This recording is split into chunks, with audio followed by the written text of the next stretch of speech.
ਲੋਕਧਾਰਾ ਗਰੁੱਪ ਦੇ ਸਾਰੇ ਹੀ ਸਤਿਕਾਰਯੋਗ ਮੈਂਬਰ ਸਾਹਿਬਾਨ ਨੂੰ ਸਤਿ ਸ੍ਰੀ ਅਕਾਲ। ਅੱਜ ਆਪਾਂ ਪੰਜਾਬੀ ਸ਼ਬਦ ਜੋੜਾਂ ਤੇ ਗੱਲ ਕਰਾਂਗੇ। ਕੱਲ ਆਪਣੀ ਗੱਲ ਹੋਈ ਸੀ ਪੰਜਾਬੀ ਲਿਖਤਾਂ ਨੂੰ ਸੁੰਦਰ ਕਿਵੇਂ ਬਣਾਈਏ, ਕਿਵੇਂ ਸੋਹਣੀ ਲਿਖਾਈ ਲਿਖੀਏ। ਕਿਸੇ ਦਿਨ ਫਿਰ ਆਪਾਂ ਬੋਰਡ ਦੀ ਵਰਤੋਂ ਕਰਾਂਗੇ ਤੇ ਅੱਖਰਾਂ ਦੀ ਬਣਤਰ ਨੂੰ ਤੁਹਾਡੇ ਨਾਲ ਫਿਰ ਗੱਲ ਸਾਂਝੀ ਕਰਾਂਗਾ। ਅੱਜ ਦੀ ਗੱਲ ਹੈ, ਜਿਸ ਤਰ੍ਹਾਂ ਆਪਾਂ ਕੱਲ ਗੱਲ ਕੀਤੀ ਸੀ ਕਿ ਹਰ ਭਾਸ਼ਾ ਨੂੰ ਸਿੱਖਣ ਦੇ 4 ਨਿਯਮ ਹੁੰਦੇ ਆ। ਸਭ ਤੋਂ ਪਹਿਲਾਂ ਸੁਣਨਾ, ਫਿਰ ਬੋਲਣਾ, ਪੜ੍ਹਨਾ ਤੇ ਲਿਖਣਾ। ਜਦੋਂ ਅਸੀਂ ਇਹਨਾਂ 4 ਕੌਸ਼ਲਾਂ ਨੂੰ 4 ਨਿਯਮਾਂ ਨੂੰ ਸਿੱਖ ਜਾਂਦੇ ਹਾਂ ਤਾਂ ਸਾਡੀ ਜਿਹੜੀ ਹੈ ਭਾਸ਼ਾ ਤੇ ਪਕੜ ਮਜ਼ਬੂਤ ਹੋ ਜਾਂਦੀ ਹੈ। ਅਸੀਂ ਅਕਸਰ ਦੇਖਦੇ ਹਾਂ ਕਿ ਜਦੋਂ ਅਸੀਂ ਕਿਤੇ ਬੋਲਦੇ ਹਾਂ, ਇਕੱਠ ਵਿੱਚ ਬੋਲਦੇ ਹਾਂ ਜਾਂ ਲੋਕਾਂ ਦੇ ਵਿੱਚ ਜੋ ਗੱਲਬਾਤ ਕਰਦੇ ਹਾਂ, ਜੇਕਰ ਸਾਡੀ ਆਵਾਜ਼ ਸਹੀ ਹੈ, ਸ਼ਬਦ ਜੋੜ ਸਹੀ ਆ, ਉਚਾਰਨ ਵਧੀਆ ਹੈ, ਤਾਂ ਅਸੀਂ ਆਮ ਗੱਲ ਨਾਲ ਵੀ ਪ੍ਰਭਾਵ ਪਾ ਲੈਂਦੇ ਹਾਂ। ਸਾਡੇ ਕੋਲ ਭਾਵੇਂ ਕਿੰਨੀ ਵਿਦਵਤਾ ਹੋਵੇ, ਜੇਕਰ ਅਸੀਂ ਸਹੀ ਨਹੀਂ ਬੋਲਾਂਗੇ ਤਾਂ ਸਾਡੀਆਂ ਕੀਮਤੀ ਗੱਲਾਂ ਵਿਅਰਥ ਜਾਂਦੀਆਂ। ਇਸੇ ਤਰ੍ਹਾਂ ਲਿਖਤ ਵਿੱਚ ਹੁੰਦਾ। ਤੁਸੀਂ ਅੱਜ ਕੱਲ੍ਹ ਦੇਖ ਰਹੇ ਹੋ ਟੀਵੀ ਤੇ, ਸੋਸ਼ਲ ਮੀਡੀਆ ਤੇ ਜਿਹੜੀਆਂ ਲਿਖਤਾਂ ਆ ਰਹੀਆਂ ਨੇ, ਟੀਵੀ ਦੇ ਉੱਤੇ ਖਬਰਾਂ ਆ ਰਹੀਆਂ ਨੇ, ਉਹਦੀਆਂ ਕੈਪਸ਼ਨ ਹੁੰਦੀਆਂ ਨੇ, ਉਹ ਸਾਰੀਆਂ ਦੇ ਵਿੱਚ ਬਹੁਤ ਸਾਰੇ ਸ਼ਬਦ ਜੋੜਾਂ ਦੀ ਗਲਤੀਆਂ ਹੁੰਦੀਆਂ। ਕੱਲ ਆਪਾਂ ਗੱਲ ਕੀਤੀ ਸੀ ਕਿ ਬੱਚਿਆਂ ਨੂੰ ਫਲੈਕਸ ਬੋਰਡ ਦਿਖਾਓ, ਬੋਰਡਾਂ 'ਤੇ ਲਿਖੇ ਹੋਏ ਸ਼ਬਦ ਉਹਨਾਂ ਨੂੰ ਪੜ੍ਹਾਓ, ਉਹਨਾਂ ਅੱਖਰਾਂ ਨੂੰ ਦੇਖਣ ਉਹ ਤੇ ਬਣਤਰ ਸਿੱਖਣ। ਪਰ ਹੁਣ ਕੀ ਆ, ਉਹਦੇ ਵਿੱਚੋਂ ਇੱਕ ਗੱਲ ਹੋਰ ਸਾਹਮਣੇ ਆਈ ਆ ਕਿ ਉਹਨਾਂ ਤੇ ਟੀਵੀ ਦੇ ਸ਼ਬਦ ਜੋੜਾਂ ਤੇ ਜਿਹੜੀਆਂ ਇਹ ਚੀਜ਼ਾਂ ਬੱਚਿਆਂ ਨੂੰ ਸਿੱਧਾ ਟੁੰਬਦੀਆਂ, ਉਹਨਾਂ ਦੇ ਮਨ ਵਿੱਚ ਵਸਦੀਆਂ, ਉਹਨਾਂ ਦੇ ਸ਼ਬਦ ਜੋੜ ਗਲਤ ਆ ਰਹੇ ਆ। ਇਸ ਵੱਲ ਧਿਆਨ ਦੇਣ ਦੀ ਬੜੀ ਜ਼ਰੂਰਤ ਹੈ। ਸਿਆਣੇ, ਸਾਡੇ ਤੋਂ ਵੱਡੇ ਬਜ਼ੁਰਗ ਜਿਹੜੇ ਨੇ, ਉਹ ਬੜਾ ਧਿਆਨ ਦਿੰਦੇ ਨੇ ਇਹਨਾਂ ਗੱਲਾਂ ਨੂੰ। ਉਹਨਾਂ ਦੀ ਬੋਲੀ ਵਿੱਚ ਵੀ ਫਰਕ ਹੈ, ਉਹਨਾਂ ਦੇ ਉਚਾਰਨ ਦਾ ਫਰਕ ਹੈ। ਉਹ ਗਲਤੀਆਂ ਨੂੰ ਨਜ਼ਰ ਅੰਦਾਜ਼ ਨਹੀਂ ਕਰਦੇ। ਅਸੀਂ ਕੀ ਕਰ ਰਹੇ ਹਾਂ? ਅਸੀਂ ਚੱਲ ਹੋ ਕਹਿ ਕੇ ਇਸ ਗੱਲ ਨੂੰ ਪਰੇ ਕਰ ਦਿੰਦੇ। ਤੁਸੀਂ ਦੇਖੋ, ਜੇ ਟੀਵੀ ਲਾ ਲੈਂਦੇ ਹੋ ਤਾਂ ਐਂਕਰ ਜਿਹੜੇ ਆ ਉਹ ਬਹੁਤ ਗਲਤ ਬੋਲ ਰਹੇ। ਕੌਲੀ ਨੂੰ ਕੋਲੀ, ਮੌਤ ਨੂੰ ਮੌਤ, ਤੇ ਸ਼ਬਦਾਂ ਦੇ ਉਚਾਰਨ ਜਿਵੇਂ ਵਕਤ ਨੂੰ ਵਕਤ। ਇਹ ਸਾਰੀਆਂ ਗੱਲਾਂ ਜਿਹੜੀਆਂ ਜਦੋਂ ਧਿਆਨ 'ਚ ਆਉਂਦੀਆਂ ਤਾਂ ਮਨ ਬੜਾ ਦੁਖੀ ਹੁੰਦਾ ਕਿ ਅਸੀਂ ਆਪਣੀ ਪੰਜਾਬੀ ਭਾਸ਼ਾ ਦਾ ਮੁਹਾਂਦਰਾ ਹੀ ਵਿਗਾੜ ਰਹੇ ਹਾਂ। ਬੜੇ ਸ਼ਬਦ ਨੇ। ਚੀਜ਼ ਨੂੰ ਚੀਜ਼ ਕਹਿੰਦੇ ਨੇ, ਜਦੋਂ ਕਿ ਚੀਜ਼ ਆ। ਆਵਾਜ਼ ਮਾਰੀ ਕਹਿੰਦੇ ਆ, ਆਵਾਜ਼ ਆ। ਅਖਬਾਰਾਂ ਦੇ ਵਿੱਚ ਦੇਖ ਲਓ, ਜਿਸ ਤਰ੍ਹਾਂ ਕਹਿਤਾ, ਜੇ ਆਪਾਂ ਕਹੀਏ ਕਿ ਮੈਂ ਕੋਟਕਪੂਰਿਓਂ ਆਇਆ ਤਾਂ ਉਹ ਕਹਿਣਗੇ ਮੈਂ ਕੋਟਕਪੂਰਾ ਤੋਂ ਆਇਆ। ਬੜੇ ਸ਼ਬਦ ਆ। ਤਾਂ ਇਹਨਾਂ ਬਾਰੇ ਆਪਾਂ ਨਾਲ ਨਾਲ ਗੱਲ ਕਰਾਂਗੇ। ਅਜੋਕੇ ਸੋਸ਼ਲ ਮੀਡੀਆ ਜ਼ਮਾਨੇ ਵਿੱਚ ਜਿਹੜੀ ਸ਼ਬਦ ਜੋੜਾਂ ਦੀ ਮਹੱਤਤਾ ਹੋਰ ਵੀ ਵੱਧ ਜਾਂਦੀ ਹੈ। ਪਰ ਵਿਦਿਆਰਥੀਆਂ ਦੀ ਕੀ ਆ, ਮਾਤ ਭਾਸ਼ਾ ਤੇ ਜਿਹੜੀ ਪਕੜ ਆ ਉਹ ਢਿੱਲੀ ਪੈਂਦੀ ਜਾ ਰਹੀ ਹੈ। ਅਸੀਂ ਨੰਨੇ ਮੁੰਨੇ ਇਹਨਾਂ ਬਾਲਾਂ ਨੂੰ ਭਾਸ਼ਾ ਦੇ ਨਾਲ ਜੋੜਨਾ, ਉਸ ਦਾ ਮੁਹਾਂਦਰਾ ਸਹੀ ਕਰਨਾ, ਪਰ ਹੋ ਉਲਟ ਰਿਹਾ। ਸਾਨੂੰ ਸਾਰਿਆਂ ਨੂੰ ਜਿੰਨੇ ਜੋਗੇ ਆ ਇਹ ਤੇ ਉਪਰਾਲੇ ਕਰਨੇ ਬਣਦੇ ਆ, ਤੇ ਇਸ ਲਈ ਵਿਸ਼ੇਸ਼ ਮੁਹਿੰਮ ਚਲਾਉਣ ਦੀ ਵੀ ਲੋੜ ਆ। ਉਹ ਮੁਹਿੰਮ ਸਾਰੀ ਜਿਹੜੀ ਆ ਆਪਣੇ ਸਾਰਿਆਂ ਦੇ ਸਾਥ ਨਾਲ ਚੱਲੇ। ਸਾਡਾ ਜਿਹੜਾ ਸੂਬਾ ਇਹ ਪੰਜਾਬੀ ਸੂਬਾ ਪੰਜਾਬੀ ਭਾਸ਼ਾ ਦੇ ਨਾਂ 'ਤੇ ਬਣਿਆ, ਤੇ ਸਾਡੀ ਗੁਰਮੁਖੀ ਲਿਪੀ ਜਿਹੜੀ ਆ ਇਹ ਇਸ ਦੀ ਪ੍ਰਧਾਨ ਲਿਪੀ ਹੈ। ਇਸ ਲਿਪੀ ਬਾਰੇ ਜੇ ਗੱਲ ਕਰਾਂਗੇ, ਕਿਸ ਦਿਨ ਬਹਿ ਕੇ ਇੱਥੇ ਪੂਰੀ ਗੱਲ ਕਰਾਂਗੇ। ਇਹ ਲਿਪੀ ਕਿੱਥੋਂ ਆਈ, ਕਿਵੇਂ ਖੋਜ ਹੋਈ ਆ, ਤੇ ਇਸ ਦੀਆਂ ਉਪਬੋਲੀਆਂ ਕਿੰਨੀਆਂ ਨੇ। ਮੈਂ ਤੁਹਾਨੂੰ ਮਾੜਾ ਜਿਹਾ ਹਿੰਟ ਦੇਵਾਂ, ਦੱਸਾਂ ਕਿ ਇਸ ਦੀਆਂ 26 ਉਪਬੋਲੀਆਂ ਨੇ ਪੰਜਾਬੀ ਦੀਆਂ। ਇਸ ਕਰਕੇ ਸਾਡੀ ਭਾਸ਼ਾ ਦੇ ਉਚਾਰਨ ਵਿੱਚ ਫਰਕ ਪੈ ਜਾਂਦਾ ਹੈ। ਗੁਰਮੁਖੀ ਲਿਪੀ ਵੈਦਿਕ ਕਾਲ ਤੋਂ ਚੱਲਦੀ ਆ ਰਹੀ ਹੈ। ਇਸ ਦੇ 35 ਅੱਖਰ ਜਿਹੜੇ, ਇਸ ਕਰਕੇ ਇਹਨੂੰ 35 ਅੱਖਰੀ ਵੀ ਕਿਹਾ ਜਾਂਦਾ ਸੀ।